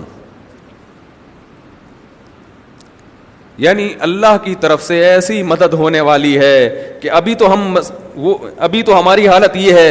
ان قریب روم اور فارس کی جو سلطنتیں تھیں اس وقت ایسی جیسے رشیا اور امریکہ. اس سے بھی طاقتور, جو اس زمانے کے لحاظ سے 1000 سال سے حکومت بنی ہوئی تھی ان کی, اور دنیا کی کوئی طاقت رومن امپائر کو گرا نہیں سکی تھی. اور یہ کمزور جو ابھی اپنے دفاع میں لگے ہوئے ہیں, اور نبی ان کو بشارتیں دے رہے ہیں کہ اسی طرح استقامت سے ڈٹے رہو, ان قریب روم اور فارس کے بادشاہوں کے جو کنگن ہیں وہ تمہارے ہاتھ میں, وہ تمہاری ملکیت میں آنے والے ہیں. اور حضرت عمر کا دور تھا اور مسجد نبوی میں سونے چاندی کے ڈھیر لگے ہوتے تھے, ہیں سونے چاندی کے, کیسے اللہ نے وعدہ, لیکن انہوں نے اپنا کام پورا کیا. آج ہمارے یہاں کوئی صوفی ہے تو صوفی وہ ذکر اذکار میں, اور وہ ادھر آتا ہی نہیں ہے. اور اگر کوئی جہاد کی طرف جاتا ہے, آرمی میں جائے گا, کوئی بڑا آفیسر بنے گا, تو وہ اتنا لبرل ہو جاتا ہے کہ مذہب سے اس کو تعلق رہتا ہی نہیں. روزے بھی چھوٹ رہے ہیں, نمازیں بھی چھوٹ رہی ہیں. تو بھائی دونوں چیزیں ضروری ہیں. تو پھر کیا بنا, پھر اللہ کی طرف سے معجزے ظاہر ہوئے. وہ مشہور واقعہ ہے کہ وہ ہانڈی میں ڈھکن ہٹایا نہیں اور وہ نکالتے جا رہے ہیں اور صحابہ پیٹ بھر بھر کے. تو معجزے ایسے موقع پر ہوتے ہیں کہ جب اپنا کام کریں. آج بھی میں نے دیکھا ہے بعض لوگ کیا کرتے ہیں, ڈھکن نہیں ہٹاتے. میں نے دیکھا وہ کہنا ڈھکن نہیں ہٹاؤ, بس یہاں سے نکالتے رہو. تو بھائی وہ پہلے یہ کام کرو, پھر جا کے معجزے اور کرامتیں ظاہر ہوتی ہیں. خام خا کے ڈھکن سے ڈھکن ہٹا لیا کرو, کچھ نہیں ہوتا. تو وہ کہتے نہیں ڈھکن نہیں ہٹانا, نکالتے رہو. اس سے اندازہ ہی نہیں ہوتا کس کو کتنی بوٹیاں, باقی پیچھے کتنی بوٹیاں رہ گئی ہیں. ایک پلیٹ میں سارا آ گیا, پیچھے کچھ بچا, وہ کہتے دیکھنا نہیں ہے. تو خیر ہو سکتا ہے اس کی کوئی لاجک ہو, ہماری سمجھ میں نہ آتی ہو. تو پھر اللہ تعالیٰ نے ایسا طوفان بھیجا کہ ان کے خیمے اکھڑنا شروع کی. بہت عرب وقت ہو گیا تھا نا, وہ بھی تو ایک حد تک گھیراؤ کر کے بیٹھ سکتے ہیں, بیٹھے انہوں نے کہا یار یہ نہ وہاں جا سکتے ہیں نہ وہ یہاں آ سکتے ہیں. اور پھر وہ طوفان آیا, وہ ایسی جگہ پر تھے کہ ان کے خیمے اکھڑنے لگے. بالآخر وہ پریشان ہو کر انہوں نے ارادہ کیا بھائی واپس پتلی گلی سے نکلو. اس جنگ کے بعد نبی نے اعلان کیا کہ اب وہ کبھی پہل کرنے کے قابل نہیں ہوں گے. اب اگر پہل کرے گا تو کون کریں گے, ہم کریں گے. اب ان میں اتنا دم نہیں ہے, سمجھ رہے. تو صلح حدیبیہ بھی ہوئی اس دوران. پھر اس میں بھی آپ صلی اللہ علیہ وسلم نے جنگ کو ٹالا. حالانکہ 1400 صحابہ موت پر بیعت کر چکے تھے, لیکن آپ نے اس لیے کہ بھئی یہ موت پر بیعت کر تو لیے, لیکن دشمن طاقتور, اگر یہ شہید ہو گئے تو میرا تو سارا سرمایہ ختم ہو جائے گا. پھر آپ صلی اللہ علیہ وسلم کے پاس جب دعوت بہت پھیل چکی, بہت لوگ مسلمان ہو گئے, پھر آپ صلی اللہ علیہ وسلم نے ارادہ کیا اب ہم مکہ پہ کیا کریں گے, چڑھائی. کوئی ایگریمنٹ تو تھا نہیں. تو پھر آپ صلی اللہ علیہ وسلم رمضان میں 10,000 کا لشکر لے کے چلے ہیں مکہ پہ چڑھائی کرنے کی, اور بڑی شان سے. اور آپ صلی اللہ علیہ وسلم نے خود لوہے کی ٹوپی پہنی ہوئی تھی. آج اگر کوئی باڈی گارڈ رکھ لے تو لوگ اس کو کیا کہتے ہیں, اس کا اللہ پہ توکل, بولو نا, نہیں, یہ تو موت سے ڈرتا ہے. تو نبی کو کیا ضرورت تھی جنگی ٹوپی پہننے کی؟ ارے اسی لیے پہنی تھی نا کہ تاکہ کوئی لڑائی ہو تو تلوار اثر نہ کرے, حفاظت کے لیے پہنی تھی نا. تو پتہ یہ چلا کہ حفاظتی تدبیر اختیار کرنا توکل کے خلاف نہیں ہے. گارڈ بھی علماء کے پاس, یا کوئی بھی آدمی ایسا ہے جس کی جان کو خطرہ ہے, اس کے پاس گارڈ بھی ہونے چاہیے اور سیکیورٹی کا پورا انتظام بھی ہونا چاہیے. تو ہمارے نبی نے لوہے کی ٹوپی پہن, کیا خوبصورت منظر ہوگا کہ وہ جنگی ٹوپی پہن کر آپ صلی اللہ علیہ وسلم جو رحمت للعالمین ہیں, اور گھوڑے کی پشت پہ سوار ہو کر اور تلوار اور تیر اور زرہ ہاتھ میں لے کر اپنی فوج کی کمانڈ کرتے ہوئے, سرور دو عالم سید الانبیاء کمانڈ کرتے ہوئے کہاں جا رہے ہیں, مکہ میں جنگ کرنے کے لیے. چونکہ مسافر تھے, بہت سے صحابہ نے روزہ رکھ لیا, اور روزہ رکھ کے حالت یہ ہو گئی کہ بے ہوشی کی کیفیت ہونے لگی. عصر کا وقت جب تھا نا, تو آپ نے صحابہ کو حکم دیا کہ روزہ توڑ دو. یہ بھی کیا اسباب اختیار کیے جا رہے ہیں نا. حالانکہ خود آپ نے فرمایا جہاد میں ایک دن کا روزہ 1 سال کے روزے کے برابر ہے. ہمارے فوجیوں کو چاہیے کہ میدان جہاد میں جب بارڈر پہ ہوتے ہیں روزہ رکھا کریں, 1 دن کا روزہ 1 سال. لیکن اگر اس روزے کی وجہ سے یہ ڈر ہے کہ شکست ہو جائے گی, پھر روزہ رکھنا افضل نہیں ہے. تبھی نبی نے صحابہ کو, کیونکہ مسافر بھی تھے, مسافر کو تو ویسے ہی چھوٹ ہے, تو آپ صلی اللہ علیہ وسلم نے صحابہ کو حکم دیا روزہ توڑ دو, کیونکہ یہ کنڈیشن اگر ہے, اگر ہم دفاع کیسے کریں گے بھائی. ابے کیا ہو گیا؟ دیکھو آپ یہ بھی تو سوچ سکتے تھے کہ کوئی بات نہیں, میں تو پیغمبر اور تم صحابہ, میں تو سرور کائنات ہوں, میری بھی اللہ مدد نہیں کرے گا تو کس کی مدد کرے گا, لہذا روزہ رکھیں گے, تقوی کی بیس پہ لڑائی ہوگی. بھائی گراؤنڈ ریئلٹی کو دیکھنا ہے. اللہ نے سفر میں اجازت دی ہے روزہ چھوڑنے کی, تو آج ہم اس اجازت سے فائدہ اٹھائیں گے, کیونکہ اگر کمزور رہ گئے تو دشمن ہمیں کھا جائے گا, کھا سکتا ہے. تو اس لیے آپ نے صحابہ کو حکم دیا روزہ توڑ دو. خود بھی آپ نے پانی پیا. بہت سے صحابہ نے روزہ نہیں توڑا کہ بھئی یہ تو نبی ہمیں ہماری صحت کا خیال رکھ کے اور محبت میں ایسا کر رہے ہیں, نبی بار بار حکم دے رہے توڑ دو. بعض نے پھر بھی نہیں توڑا اور وقت پر افطار کیا. تو آپ نے فرمایا آج روزہ توڑنے والے روزہ رکھنے والوں سے زیادہ اجر پا گئے ہیں. آج جنہوں نے روزہ توڑا ان کو اجر زیادہ ملا, جنہوں نے رکھا ان کو اجر کم. کیوں؟ جنہوں نے توڑا انہوں نے نبی کی اطاعت. اس سے ایک اور مسئلہ پتہ چلا کہ ہمیں شریعت کو فالو کرنا ہے, چاہے اس میں ہماری آسانی ہو یا ہماری مشکل. بعض شریعت میں ایسے کام ہیں کہ وہ ہیں بھی مزیدار اور شریعت میں ان کی ترغیب بھی ہے. تو بعض لوگ کہتے ہیں یہ تو چونکہ عیاشی ہے, تو اب دیکھو افطار میں جلدی کا حکم ہے نا, حالانکہ مجاہدہ کس میں ہے کہ دیر سے افطار کریں. اب آپ جو صبر کر کے دیر سے افطار کریں اور جو کہے نہیں میں تو ابھی فوراً افطار کروں گا, تو ثواب کس کو ملے گا؟ ہے بھائی فوراً افطار کرنے والے. بغیر سحری کے روزہ رکھنا زیادہ مشکل ہے نا, اور سحری کے ساتھ آسان ہے, لیکن ثواب زیادہ کس میں ہے؟ سحری میں. سحری کے ساتھ روزہ رکھو. تو اپنے آپ کو ایسی مشکلات میں ڈالنا جس کا شریعت نے حکم نہیں دیا ہے, اس سے کوئی ثواب نہیں ملتا. اسی میں 4 شادیاں بھی ہیں. یہ ایک ایسا کام ہے جس کو لوگ عیاشی کہتے ہیں, جس کو لوگ کہتے ہیں تو مزے اڑانے والی بات ہو گئی. تو بھائی اگر حقوق پورے کر رہے ہو نا تو یہ ایسے مزے ہیں جس پہ ثواب بھی ملتا ہے. اس میں جو صبر کر رہا ہے نا کہ نہیں, تو اس کو کوئی گناہ تو نہیں مل رہا لیکن ثواب بھی نہیں مل رہا. صحیح ہے نا, کیونکہ اسلام نے ترغیب اس لیے دی ہے 4 شادیوں کی, بشرطے کہ عدل بھی کرے, حقوق بھی ادا کرے. اس لیے کہ اس میں آپ کو بھی اگرچہ زندگی آپ کی بھی اچھی بن جاتی ہے اور آپ کا بھی فائدہ ہے, لیکن سامنے والے کو بھی تو فائدہ ہے نا. 4 عورتوں کی کفالت بھی تو ہو جاتی ہے, ان کی روٹی پانی کا انتظام ہو جاتا ہے, ان کے زنا سے بچنے کا انتظام. اس لیے شریعت نے کہا یہ مزے اگر کوئی اڑانا چاہتا ہے لیکن حقوق پورے کرے تو اڑا لے, ہماری طرف سے نہ صرف پابندی نہیں بلکہ ثواب ملے گا. ہاں محلے والوں کو تکلیف ہو رہی ہے, چمونی آپا کو تکلیف ہو رہی ہے تو ان کو ہونے دو. بعض لوگوں کو ہو رہی ہوتی ہے جن کا نہ کوئی واسطہ, وہ کہتے ہیں پتہ نہیں یہ مولوی نے کتنی شادیاں کیوں کی ہیں, پتہ نہیں ہے اس نے اتنی شادیاں کیوں. تم سے پیسے لے کے تھوڑی کی ہیں اس نے. اور زیادہ تکلیف پتہ کب ہو گئی؟ جب کوئی آدمی کسی خوبصورت لڑکی سے شادی کر لے نا دوسری, اس پہ تو کوہرام مچ جاتا ہے. اس پہ کہتے ہیں ابے کرنی تھی تو کسی بیوہ سے کرتے. میں مانتا ہوں بیوہ سے کرنا افضل ہے, لیکن اگر خوبصورت کماری جوان سے کر لی تو وہ لڑکی جب راضی ہے تو تمہیں کیا تکلیف ہو رہی ہے بھائی؟ جائز کام کیا نا, کوئی ناجائز تھوڑی کیا. ہاں پہلی بیوی کے حقوق پورے نہ کرے, اس کو لٹکا کے چھوڑ دے, پھر غلط ہے. تو جب تک کوئی حقوق پورے کر رہا ہے تو وہ جتنی بھی کرے اللہ اس کے رسول خوشی ہوں گے, پبلک کیا ہوگی؟ پریشان. تو ہونے دو ان کو پریشان, لیکن بات ہے برابری کی, حقوق کی, یہ لازمی ہے اس میں. خیر آ گئی بات درمیان میں, کیا کریں.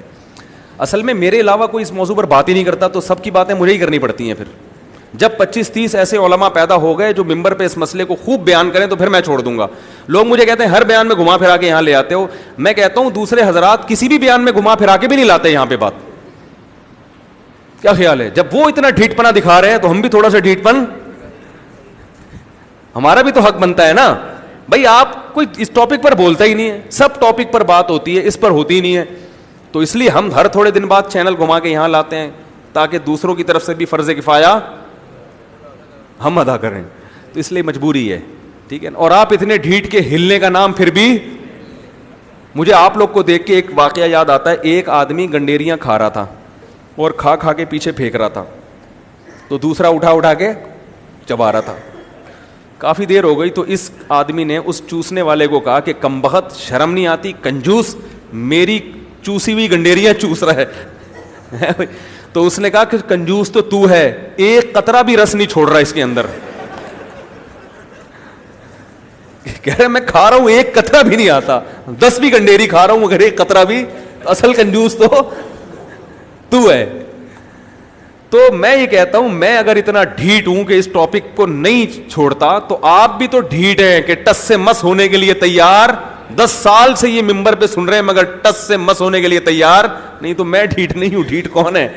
آپ ہیں, معذرت کے ساتھ. خیر, ہم اپنے اصل ٹاپک کی طرف دوبارہ آتے ہیں. جلدی سے بات کو سمیٹ کے ختم کرتا ہوں. تو پھر غزوہ احزاب ہوئی اور اللہ تعالیٰ نے یہ ایک بات کہاں سے چلی ہوئی؟ ہاں, تو نبی صلی اللہ علیہ وسلم نے فرمایا کہ آج روزہ توڑنے والے روزہ رکھنے والوں پر سبقت لے گئے. اسی طرح نبی نے فرمایا لیس من البر الصیام فی السفر, فرمایا سفر میں روزہ رکھنا نیکی نہیں ہے. علماء نے لکھا ہے کہ اس سے وہ سفر مراد ہے جس میں مشقت ہو. اگر سفر میں آپ کو زیادہ مشقت کا خطرہ ہے پھر روزہ نہ رکھنا افضل ہے. پھر بعض لوگ صوفی بن کے نہیں کیا کہیں گے لوگ, ابے روزہ ابے اتنا نیک, ایسے جو آدمی ہو کے بھی روزہ چھوڑ رہا ہے رمضان کا, اس میں تو ہمت نہیں ہے. بھائی اگر ٹینشن ہے, مشقت ہے تو چھوڑ دو. ہاں, ٹینشن نہیں ہے تو پھر رکھنا زیادہ افضل. جیسے کہ آج کل کے سفر بہت آسان ہوتے ہیں, ٹرین میں, جہاز میں بہت آسانی سے روزہ رکھ سکتا ہے. اس میں روزہ نہیں چھوڑنا بہتر نہیں ہے, کیونکہ رمضان کی فضیلت سے پھر محروم ہو جاؤ گے. اگر روزہ رکھو گے تو رمضان کی فضیلت حاصل ہوگی. افضل یہی ہے کہ روزہ رکھ لیا جائے. لیکن اگر ٹینشن کا خطرہ ہے سفر میں تو پھر روزہ نہ رکھنا بہتر. لیکن ایک مسئلہ یہ سمجھ لیں کہ سفر سے مراد جس میں روزہ چھوڑنا جائز ہے نا, وہ جب سحری کا وقت سفر میں شروع ہو. مثال کے طور پر صبح 9 بجے کی فلائٹ ہے آپ کی کراچی سے اسلام آباد, یا بیرون ملک جا رہے ہو, اور سحری اپنے گھر پر ہے, تو آپ کو روزہ رکھنا پڑے گا. کیونکہ سحری کا جو وقت ہے, جو روزہ جب شروع ہو رہا ہے تو اس وقت آپ کا سفر شروع نہیں ہوا. کراچی کی ایئرپورٹ پہ ہو اور سحری کا وقت ہو گیا تو آپ کو روزہ رکھنا پڑے گا, کیونکہ سفر شروع ہونے سے پہلے روزے کا ٹائم شروع ہو چکا ہے. پھر نہیں ہے, پھر آپ کو رکھنا پڑے گا. ہاں, سحری کا ٹائم جہاز میں آ گیا, یا جس علاقے میں آپ پہنچے وہاں آپ مسافر ہیں, 15 دن سے کم ٹھہرنے کی نیت ہے, اور اس دوران سحری کا وقت آ گیا, تو پھر روزہ آپ چھوڑ سکتے ہیں, بشرطے کہ یعنی روزہ چھوڑنا افضل ہے بشرطے کہ مشقت ہو, اور اگر مشقت نہیں ہے تو پھر افضل نہیں ہے روزہ, پھر رکھنا افضل ہے. سمجھ میں نہیں آئی بات؟ آ گئی الحمدللہ. اسی طرح بیمار آدمی کے لیے بھی روزہ چھوڑنا افضل ہے. فنٹر گیری اچھی نہیں ہے. شوگر کا مریض ہے, ایک صاحب ابھی ہماری مسجد کے ہی ہیں, اللہ تعالیٰ اگلے سال تک ان کو زندہ رکھے, کیونکہ جو ان کی حرکت مجھے پتہ چلی ہے اس سے میں نے کہا کہ احتیاطاً ہم آپ کی مغفرت کی دعا, کیونکہ 27ویں رات نکل گئی تو پھر لیٹ ہو جائے گی نا مغفرت, اس میں زیادہ چانس ہوتا ہے. تو احتیاطاً اس لیلۃ القدر میں آپ کے لیے ایڈوانس میں دعا مغفرت کی مان لیتے ہیں نا, کیونکہ درمیان میں سمجھتے ہوں گے وہ ایسا نہ ہو کہ وہ مری جائیں یہ سن کے. ان کو شوگر کی بیماری ہے, مجھے کہنے لگے میری شوگر ایک دم ڈاؤن ہوتی ہے اور کپ کپانے لگتا ہوں تو روزہ, میں نے کہا بھائی چھوڑ دے یار روزہ, ایسی خطرناک کنڈیشن میں روزہ چھوڑ دو. اور اگر رکھنا ہے تو پھر ہر وقت چینی کا شیرہ ساتھ میں رکھو. جیسے ہی کنڈیشن ہوئی فوراً روزہ توڑ دیا. بھائی جیسے ہی شوگر لیول ڈاؤن ہونا شروع ہوا فوراً روزہ, ایسا نہیں ہو, کیونکہ شوگر کے مریض ہم نے ایسی کئی ڈیتھ اموات دیکھی ہیں کہ جب ان کی شوگر لیول ڈاؤن ہوئی نا تو اتنی بھی مہلت نہیں ملی کہ وہ گھر تک پہنچ کے چینی کھا لیں. وہ شوگر مہلت نہیں دیتی. ایسا ہوا ہے کہ گیٹ پہ کھڑے ہوئے ہیں, شوگر لیول ڈاؤن ہوا, ابھی گھر میں داخل ہونے ہی والے تھے کہ انتقال ہو گیا, پہلے ہی گر گئے. تو شوگر کے جو مریض ہیں ان کی شوگر لیول جب ڈاؤن ہوتا ہے تو بسا اوقات وہ شوگر لیول کا ڈاؤن ہونا ان کو چینی کھانے کی مہلت نہیں دیتا. تو شوگر کے مریض کا روزے میں یہ ڈینجرس, مرے بھی ہیں بہت سارے, انا للہ بھی ہوا ہے بہت سو کا, وہ اس خوشی میں تھے کہ چلو روزے میں مر جائیں. تو وہ ٹھیک ہے, آپ کسی کو بندوق پکڑا دیں وہ آپ کو ویسے ہی مار دے گا روزے میں. اتنی ٹینشن کی کیا, جب اللہ نے کہہ دیا کہ تم اگر سفر میں ہو یا بیمار ہو تو روزہ چھوڑ سکتے ہو. تو اگر ایسی خطرناک ہے کہ اس میں بے ہوشی کا یا کوئی ڈینجرس بن سکتا ہے وہ, تو چھوڑ دیں روزہ. اور اگر رکھا ہے تو پھر چینی کی بوتل 7. جیسے ہی شوگر لیول ڈاؤن ہوئی تو یہ نہیں کہ بیل بجا کے گھر جا رہے ہیں, گھنٹہ 3 دفعہ گھنٹی بجا رہے ہیں, پھر وہ آ رہا ہے پہلے, تو وہ ٹائم لگتا ہے. بعض وہ دوسرے گھروں میں گھس جاتے ہیں, یار وہ چینی دے دو, وہ کہتا ہے پتہ نہیں کون آیا یہ, اس میں اتنی ٹینشن, تو ہر چینی شیرہ 7. جیسے ہی ان کو پتہ ہوتا ہے اپنی بیماری کا, وہ فوراً روزہ توڑیں, فون بھی نہیں کریں مفتی صاحب کو, توڑ دوں اس وقت تک بھی انا للہ کا خطرہ ہوتا ہے. ابھی بتا دیا, بس مفتی صاحب نے ایڈوانس میں پہلے ہی بتا دیا ہے, تو اپنے پاس رکھیں. تو جہاں بھی ایسا خطرہ ہو نا وہ یہ کریں. اسی طرح جو ہیٹ اسٹروک ہوتا ہے, گرمی سے ایک دم بعض دفعہ آدمی بے ہوش ہو کے گرتا ہے روزے, اب تو گرمیوں کے روزے ہیں, تو ایسی کنڈیشن میں بھی جس کا گرمی میں کام ہو وہ اپنے ساتھ ORS کی بوتل پانی کی بھر کے رکھے, یا کوئی مشروب یا ٹھنڈا پانی بھر کے رکھے. جیسے ہی گرمی کا اٹیک ہو اس کے اوپر اور اس کو اندازہ ہو کہ معاملہ خراب ہو رہا ہے, فوراً سے پہلے روزہ توڑ دے وہ. کیونکہ کراچی میں کئی جنازے اٹھے ہیں روزے داروں کے جن کو گرمی کا اٹیک ہوا اور انہوں نے کہا کہ کوئی بات نہیں, پہلے ذرا دیکھتے ہیں, روزہ تو توڑنا اچھی بات نہیں ہے, کوئی بات نہیں, ہوتے ہوتے وہ دوسرے جہان میں شفٹ ہو گئے. پھر ان کو پانی پلایا تو پتہ چلا کہ یہ اس جہاں میں نہیں ہے. تو اپنی زندگی سب سے قیمتی چیز ہے, صحیح ہے نا. اس نیت سے روزہ توڑ دیا کریں کہ زندہ رہیں گے تو سردیوں میں رکھ لیں گے, ثواب ملے گا, ورنہ فدیہ دے دیں گے, اور اگر سردی میں رکھنے کی بھی طاقت نہیں ہے. تو خیر یہ مسائل چلتے رہتے ہیں. تو نبی نے حکم دیا سب صحابہ کو کہ روزہ توڑ دیا جائے. تو جنہوں نے توڑا ان کو زیادہ اجر ملا. پھر آپ صلی اللہ علیہ وسلم مکہ میں داخل ہوئے. 10,000 کا لشکر دیکھ کر مکہ والوں میں لڑنے کی ہمت نہیں ہوئی.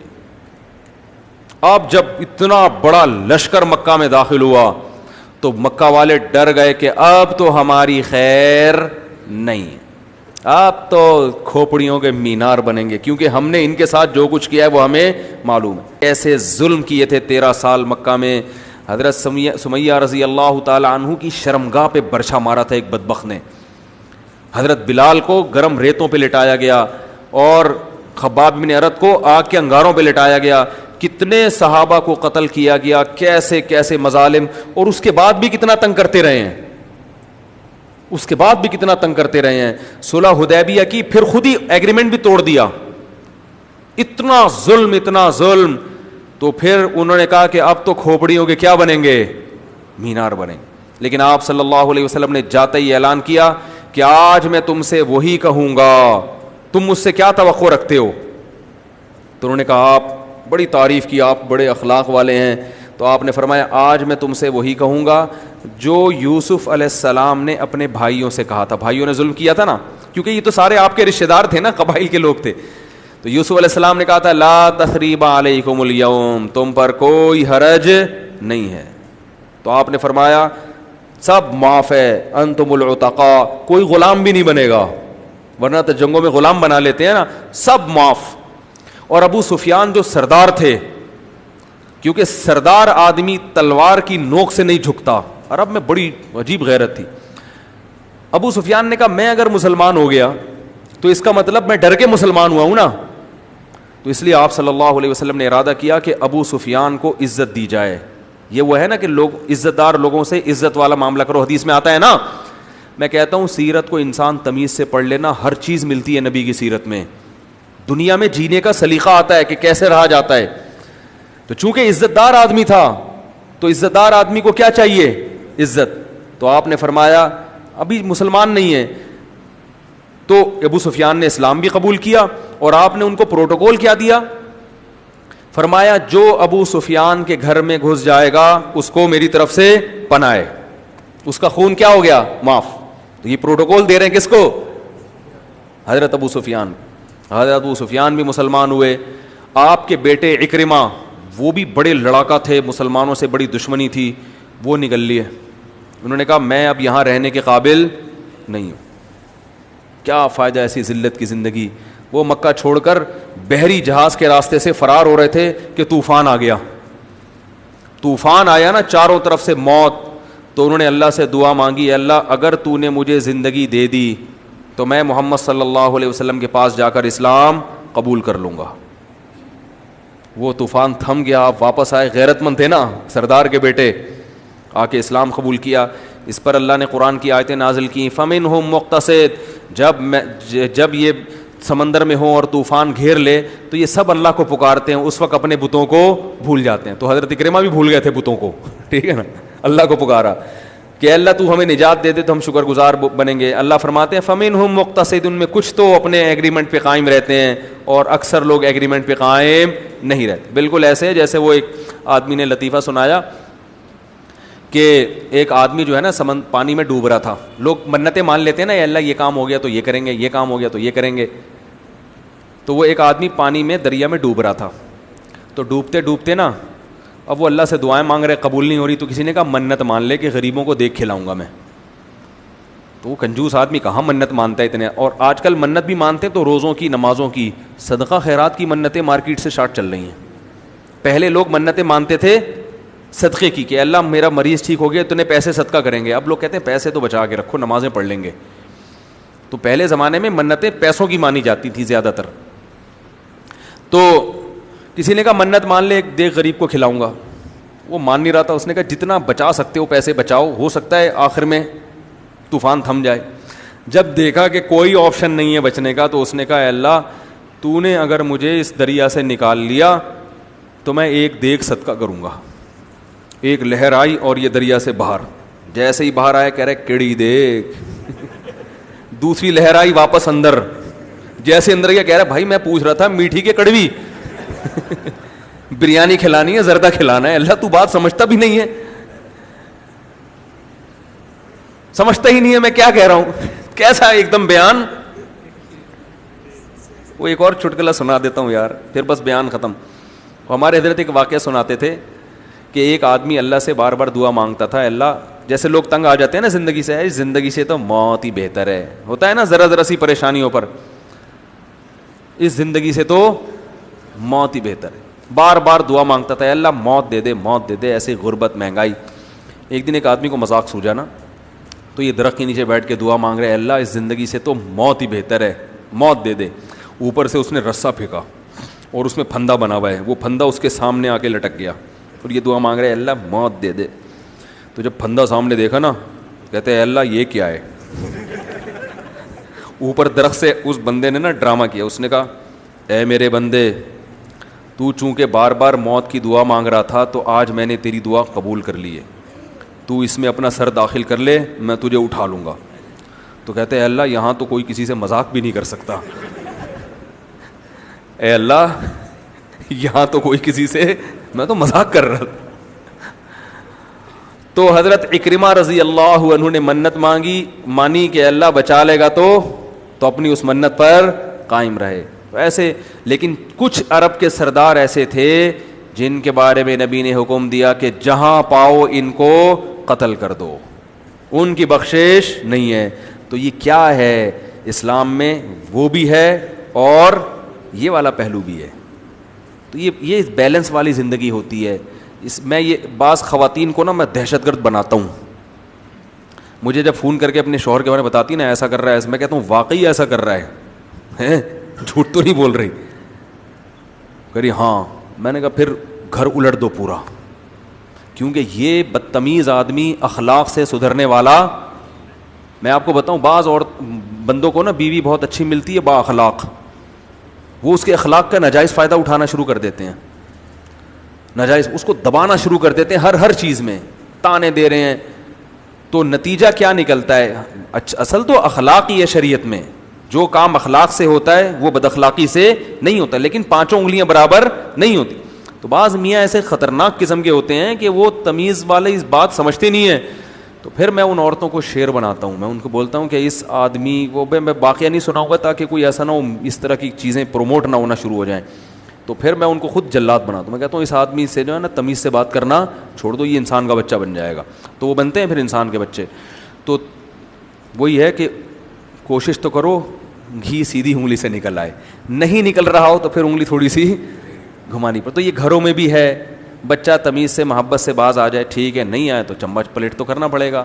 اسی طرح بیگم کا معاملہ ہے, تمیز سے محبت سے ٹھیک ہے, نہیں تو پھر سختی کرنی پڑے گی. میاں بھی تمیز سے نہیں چل رہا اور برداشت سے باہر ہو گیا ہے تو پھر بھائی تمیز ومیز نہیں ہوتی, سے بولا بھائی رہنا ہے رہو, نہیں تو میں علیحدگی لے رہی ہوں. نہیں دے تو اس کا باپ بھی دے گا. ایک صاحب نے بتایا بہنوں یہ ظلم کر رہا ہے, طلاق ہی نہیں دے رہا, لٹکایا ہوا. میں نے کہا کنڈی لگاؤ, دروازہ بند کرو, 4-5 گنڈے بلاؤ, اس کا باپ بھی طلاق دے گا انشاءاللہ. اس کا باپ بھی اپنی بیوی کو نہ دے دے وہ, یعنی یہ خود ہی دے گا. ٹھیک ہے. تو میں نے کہا یہ چترول لگاؤ گے, کیونکہ وہ جس طرح کی, اس طرح تھوڑی زندگی گزر سکتی ہے جس طرح کی وہ گزار رہا ہے.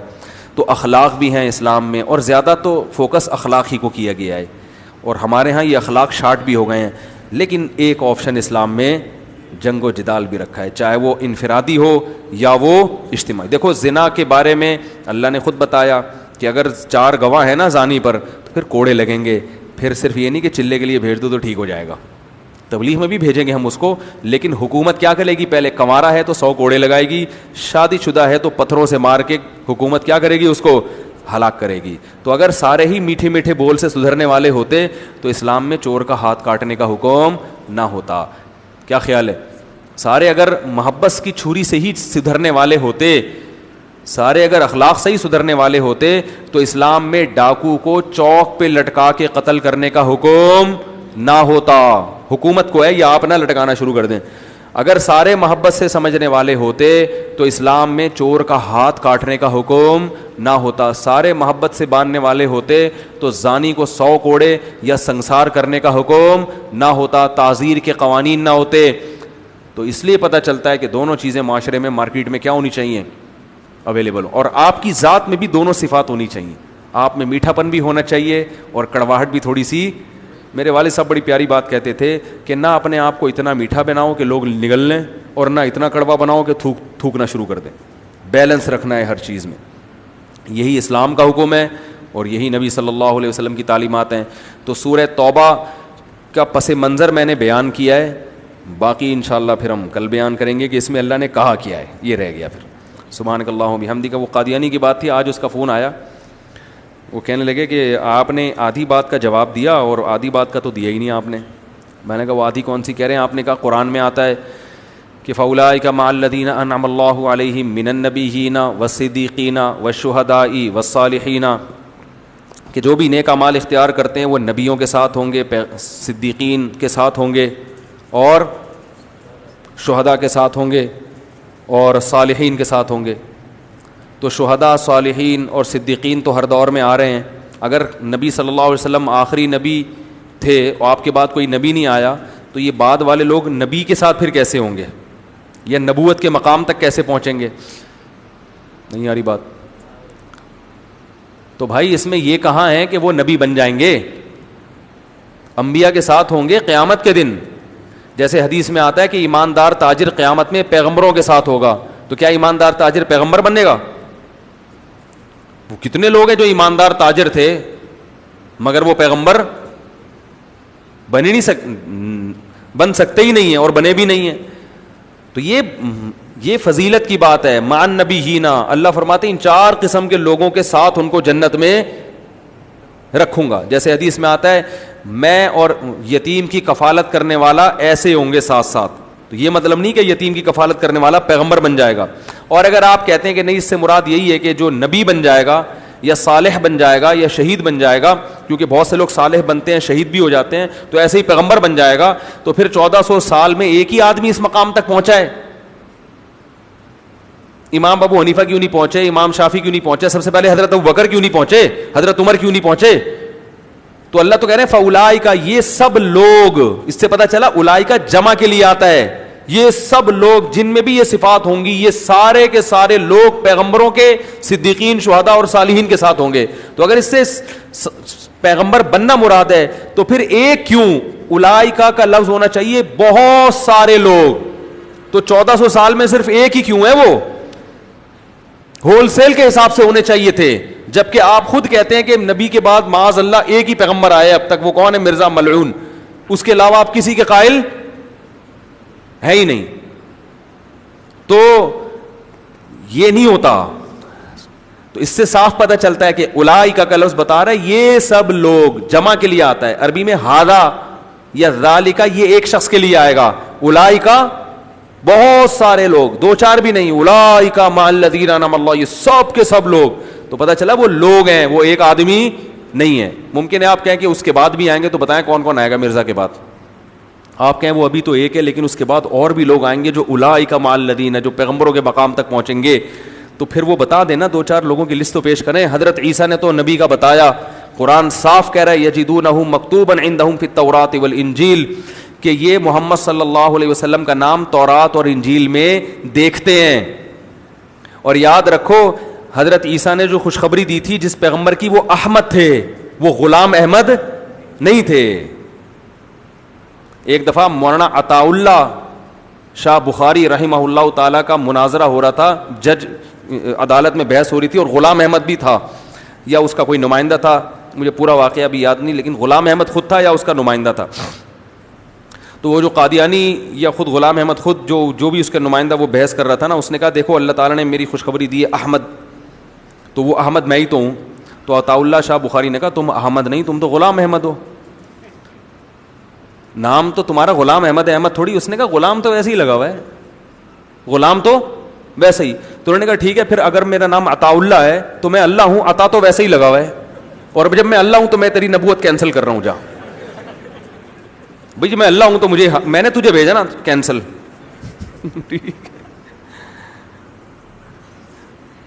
تو وہ کیا ہو گئی, کینسل ہو گئی. چلو بھائی, مفتی صاحب روزے کی حالت میں بھی بد نظری نہیں چھوٹتی, چترول لگیں گے, اس لاتوں کے بھوت ہاتھوں سے نہیں مانتے. روزے کی حالت میں اگر بد نظری کر رہا ہے تو چترول کے علاوہ تمہارا کوئی حل ہے نہیں. اور اگر کوئی دوسرا چترول لگانے والا نہیں ہے تو خود اپنے چترول لگایا کرو. کیسے؟ جب بد نظری ہو, اگر اللہ نے پیسہ زیادہ دیا تو 500 روپے صدقہ کر دو, غریب ہو تو 50 روپے. جب بد نظری ہو اگلی دفعہ بد نظری سے پہلے 50 روپے کسی غریب کو پکڑا دو. تو آہستہ آہستہ انشاءاللہ جب جیب ڈھیلی ہونا شروع ہوگی تو یہ بد نظری کم ہونا شروع ہوگی, اور اگر کم نہ بھی ہوئی, ختم نہ بھی ہوئی تو کم ہو جائے گی. اور ایک فائدہ یہ کہ جہاں پلڑے میں گناہ آئے گا وہاں صدقے کا ثواب بھی آئے گا, ایک نیکی بھی تو ہو جائے گی نا. تو فائدہ ہی فائدہ, فری پھوکٹ میں نہیں. جب بد نظری 50 روپے صدقہ. مودی صاحب السلام علیکم, اگر آپ کو دور حاضر کے علماء میں کوئی غلطی نظر آئے تو پلیز اس کو علماء کرام میں بیان کیا کریں. میڈیا اور عوام کے سامنے بیان کرنے سے عوام کے دلوں سے علماء کا بغض پیدا نہ کریں. بھائی میں تو ایسا نہیں کرتا, میں کبھی کسی عالم کی ممبر پہ بیٹھ کے برائی نہیں کرتا, کبھی بھی ایسا نہیں کرتا. اگر میں نے ایسا کیا ہو تو مجھے بتائیں, میں اس سے رجوع کروں گا, توبہ کروں گا. لیکن میں کبھی بھی یہ کام, میں ہمیشہ علماء کا دفاع کرتا ہوں, کیونکہ میں سمجھتا ہوں کہ اگر میں علماء کا دفاع کر کے ان کی عزت کو بحال کر کے دنیا سے چلا گیا تو شاید میری بخشش ہو جائے, میرے اپنے اعمال شاید اس قابل نہ ہوں. ہم تو ہمیشہ دفاع کرتے ہیں, ہم تو کہتے ہیں جو آدمی تم کو علماء سے ہٹا رہا ہے اور کہتے ہیں ہم جنت میں جائیں گے, باقی مولوی ایسے ہوتے ہیں, مولوی یوں ہوتے ہیں, مولوی یوں ہوتے ہیں, وہ تمہیں گمراہی کے راستے پہ ڈال رہا ہے. ہول سیل کے حساب سے اہل حق علماء انشاءاللہ قیامت تک موجود رہیں گے. جو یہ کہتے ہیں نا میں صحیح باقی سارے غلط, تو سمجھ لو یہ غلط ہے. یہ تو میرے اس پہ مناظرے ہوتے ہیں, یعنی جو مناظروں والا انداز پہ آ جاتا ہوں میں اس پہ, اور اس پہ تو میں دلائل کے انبار لگا دیتا ہوں. اگر حیا کے خلاف مسائل چھاؤں میں آگے پوچھا کرو بھائی, سب کے سامنے نہیں. ان کا مقصد سوال کا میں ذرا پوچھتا ہوں کہ ایک آدمی زوجہ کا حق نہیں ادا کر پا رہا, اس کی جو خواہش ہے اس کو نہیں پورا کر پاتا, اور بیوی کو پھر اس سے طلاق کا مطالبہ کرنا چاہیے کہ نہیں کرنا؟ اگر بالکل ہی نہیں کر پا رہا ہے, پورے سال گزر جاتے ہیں, جوان آدمی ہے, تو پھر بیوی طلاق کا مطالبہ کرتی ہے تو اس کو چاہیے کہ اس کو فارغ کر دے. جوان ہو گئے, بوڑھے ہو گئے پھر نہیں, جوان آدمی ہے اور بیوی بھی جوان ہے اور اس میں کوئی بیماری ہے, تو بیوی کو طلاق کا مطالبہ بھی جائز ہے, اور اس کے لیے طلاق دینا بھی بہتر ہے کہ اس کو طلاق دے دے. باقی یہ کہ یہ جو تھوڑا بہت زیادہ نہیں, اگر افطار کے وقت گھر کے قریب مسجد سے اذان سنائی نہ دے بلکہ دور کی مسجد سے آواز آ جائے تو روزہ کھول لینا چاہیے یا قریب کی مسجد کی اذان کا انتظار کرنا چاہیے؟ بہت اہم سوال پوچھا ہے. یاد رکھو روزہ کھولنے کا تعلق اذان سے نہیں ہے, سورج کے غروب ہونے سے ہے. اگر سورج کا غروب ہونے کا ٹائم لکھا ہوا ہے نقشے میں, کتنا لکھا ہوا ہے کراچی میں آج, کتنا تھا 7:08, تو آپ روزہ کھولیں 7:11 پہ. وجہ اس کی یہ ہے کہ یہ جو 7:08 کا ٹائم ہے یہ یقینی نہیں ہوتا, یہ تقریبی ہوتا ہے, تقریبی اندازہ ہوتا ہے. یہ جو فلکیات کی کیلکولیشن ہے نا سائنسدانوں کی, یہ 100% یقینی نہیں ہوتی, اس میں کچھ چیزوں کی وجہ سے فرق آتا ہے. مثلا مغرب کی جانب جب غبار زیادہ ہو تو بسا اوقات سورج غروب ہونے کا ٹائم ہو چکا ہوتا ہے مگر سورج غروب ہوا ہوا نظر نہیں آ رہا ہوتا. اس کی ایک آپ تجربہ کر کے دیکھیں. ایک پیالے میں سکہ رائج الوقت ڈالیں, رائج الوقت نہ بھی ہو پرانے زمانے کا بھی چلے گا, وہ چونکہ مہر میں لکھواتے ہیں نا سکہ رائج الوقت کے مطابق اتنے روپے, وہ پرانا اب تک چل رہا ہے.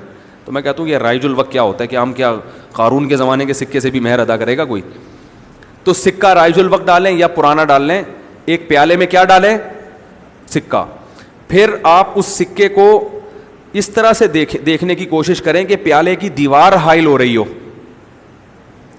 جس کی وجہ سے سکہ نظر, یعنی کنارے سے دیکھیں, ایسے پیالہ رکھیں نا, ایسے کنارے سے دیکھیں کہ دیوار کی وجہ سے, پیالے کی دیوار کی وجہ سے آپ کو سکہ رائج الوقت نظر نہیں آ رہا, ٹھیک ہے نا, بالکل اس کا بس معمولی سا کنارہ نظر آ رہا ہے. پھر آپ اس پیالے میں پانی ڈالنا شروع کریں, آپ دیکھیں گے وہ سکہ آپ کو نظر آنا شروع, حالانکہ وہ سکہ غروب ہو چکا ہے, یعنی وہ دیواروں کے پیچھے چھپ چکا ہے, مگر پانی کی وجہ سے جو لہریں ہیں نا جو سکے سے ٹکرا کے آ رہی تھی وہ ٹیڑھی ہو جاتی ہیں, لہذا وہ غروب ہونے کے باوجود آپ کو نظر آ رہا ہوتا ہے. نہیں آ رہی بات؟ یہی حال بالکل سورج کا ہوتا ہے کہ سورج زمین کے ارلی جانب, پنجابی میں کہتے ہیں نا ارلی جانب جا کے ڈوب چکا ہوتا ہے, لیکن مغرب کی سمت میں غبار اتنا ہوتا ہے کہ ڈوبنے کے باوجود وہ بسا اوقات آپ کو نظر آ رہا ہوتا ہے. تو شرعی لحاظ سے وہ نہیں ڈوبا ہوتا, فلکیات کی روح سے وہ ڈوب چکا ہوتا ہے. یعنی سائنسدان جب کیلکولیشن کرے گا تو کہے گا سورج چونکہ اتنے ڈگری نیچے جا چکا ہے لہذا غروب ہو چکا ہے, لیکن عین ممکن ہے آپ دیکھیں تو آپ کو نظر آ جائے وہ غبار کی وجہ سے. تو شریعت میں مدار کس پر ہے کہ آنکھوں سے, یعنی اتنا ڈوب جائے کہ دیکھنے میں بھی نہ آئے.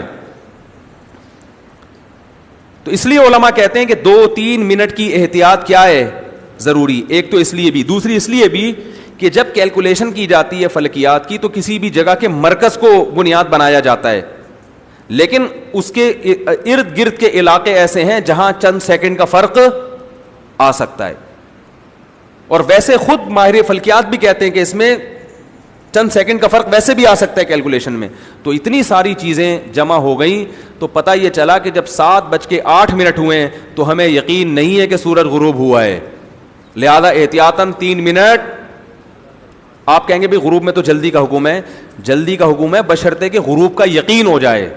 ابھی یقین ہی نہیں ہوا ہے, لیکن کیا ہوتا ہے کہ اذانیں شروع ہو جاتی ہیں. بعض اذانیں تو وقت سے پہلے ہوتی ہیں. ہمارے مسجد میں الحمدللہ اذان 2-3 منٹ کے بعد ہوتی ہے, ہم نے پابند بنایا ہوا. تو میں دیکھتا ہوں کہ دوسری اذانیں ابھی 7:08 ہوئے بھی نہیں ہوتے کہ اذانیں شروع ہو جاتی ہیں, کیونکہ مؤذن کی اپنی گھڑی وہ صحیح نہیں ہوتی. تو بہت ساری چیزیں ہیں, تو اس کا رعایت کرنی چاہیے. سارا دن کے روزے کو ایک مؤذن کی ٹیکنیکل غلطی کی وجہ سے خراب مت کریں. تو اس لیے جب سورج غروب ہونے کا یقین ہو جائے پھر تو آپ نے کیا کرنا ہے, وہ جو نقشے ملتے ہیں آج کل غروب آفتاب کے تو وہ دیکھیں, اس سے احتیاطاً 2-3 منٹ. میں 3 منٹ کی احتیاط کرتا ہوں. 7:08 ہے تو 9-10-11 پہ میں افطار کرتا ہوں, اس میں یقین ہو جاتا ہے بھائی اب ڈوب گیا ہوگا. نہیں آ رہی سمجھ میں؟ آ رہی ہے الحمدللہ, ہو گیا. اور یہی سلسلہ سحری کا بھی بتا دیں. سحری کا بھی یہی ہے کہ نقشے دیکھیں. سحری کا ایک اور مسئلہ بتا دوں اگر ٹائم ہے, تھکے تو نہیں؟ بہت اہم مسئلہ ہے, بتا دوں؟ تھک گئے؟ سحری میں یاد رکھو ایک اختلاف ہے علماء کے درمیان. یہ یورپ والوں کے لیے خاص طور پر یہ نوٹ کر لیں, اس کا کلپ بنانا ہے. جو یورپ میں, ناروے میں اور ایسی جگہوں پہ رہتے ہیں جو دنیا کے کنارے ہیں, ان کنٹریز کے لیے سحری کا وقت, کیونکہ ان میں رات بہت شارٹ ہوتی ہے. یا لندن والوں کے لیے یہ نوٹ کر لیں, اس کو اہم کلپ ہے, یہ اہم بیان ہے یہ جس پہ کلپ بن سکتا ہے. اب نہیں بنایا تو پھر کو پکڑ لینا. یہ سارے یہ بس شادیوں کا کلپ بنا کے چل رہے ہوتے ہیں, اور اس طرح کی جو بات ہوتی ہے وہ کلپ ہی نہیں آتا مارکیٹ میں. یہ بات یاد رکھیں کہ سورج جب مشرق کی طرف نکلنا شروع ہوتا ہے نا, مشرق کی طرف, تو مشرق میں جب وہ 18 درجے پر ہوتا ہے, یعنی فلکیات کی روح سے جب وہ 18 درجے تک پہنچتا ہے تو مشرق کی طرف ایک روشنی نظر آتی ہے. سمجھ رہے ہیں؟ تو آج کل جو دنیا میں نقشے رائج ہیں وہ اسی روشنی کو دیکھ کے بنائے گئے ہیں کہ 18 درجے پر جب پہنچے گا تو مشرق میں ایک لائٹ نظر آئے گی اور وہ لائٹ اس کی علامت ہوگی کہ صبح صادق ہو گئی ہے.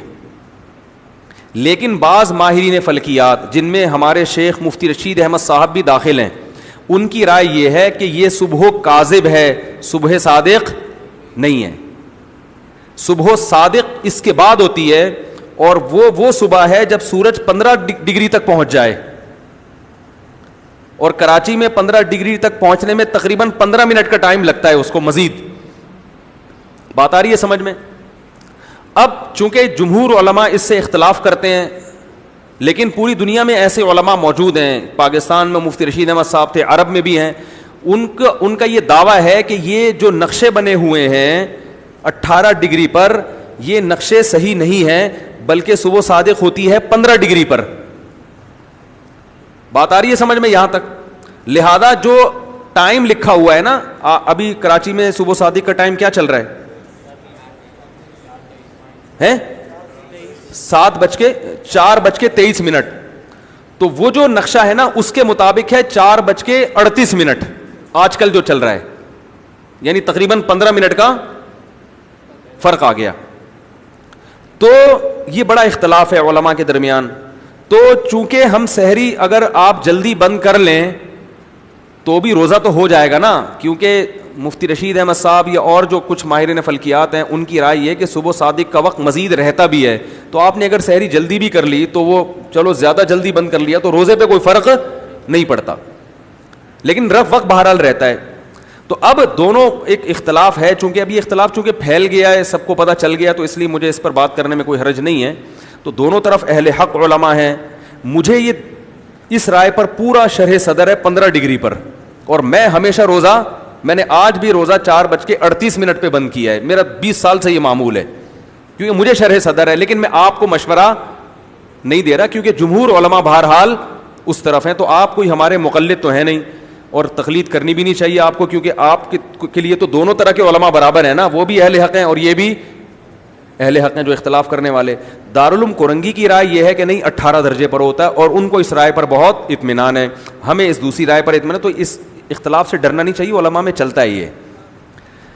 مجھے اس رائے پر اطمینان اس لیے ہے کہ آپ اگر نیوٹرل ہو کے کسی گاؤں دیہات میں جائیں اور آپ کو دونوں کے اختلاف کا بالکل بھی نہ پتا ہو کہ 18 کیا ہوتا ہے 15 کیا ہوتا ہے, اور کسی سائنسدان کو بھی نہ لے کے جائیں, بالکل نیوٹرل ہو کے کسی گاؤں دیہات میں کسی فرد کو جا کے پوچھیں کہ صبح صادق کس وقت ہوتی ہے, جو ہمیشہ سے مشاہدہ کر کے روزہ رکھتے آئے ہیں.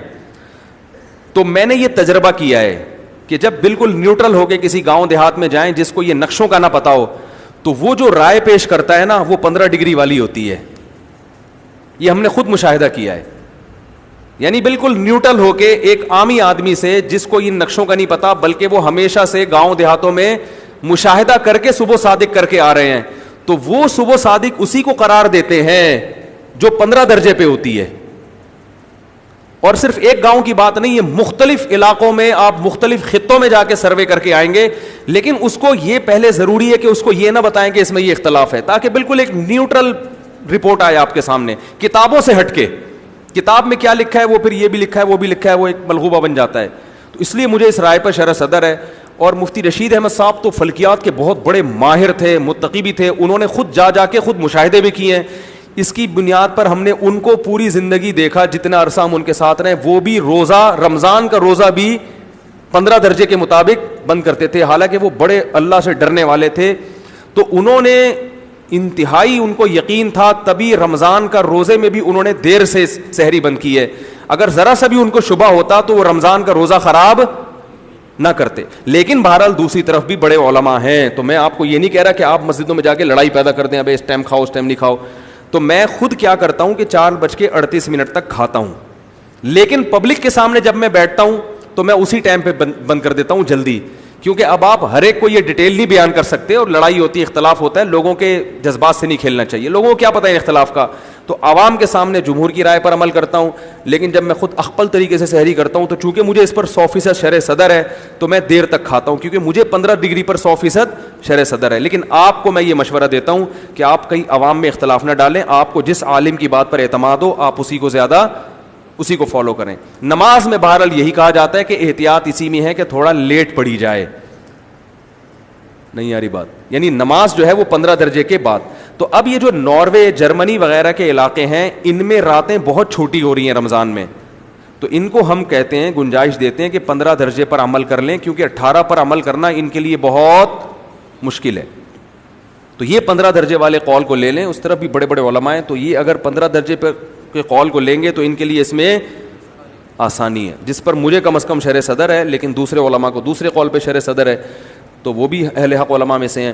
تو اگر پھر بھی کوئی نہیں کرتا تو بھی ٹھیک ہے, لیکن ایک عالم کو اس کی تو گنجائش ہے نا کہ اس کو اگر کسی قول پہ شرح صدر ہے وہ بیان تو کر سکتا ہے نا.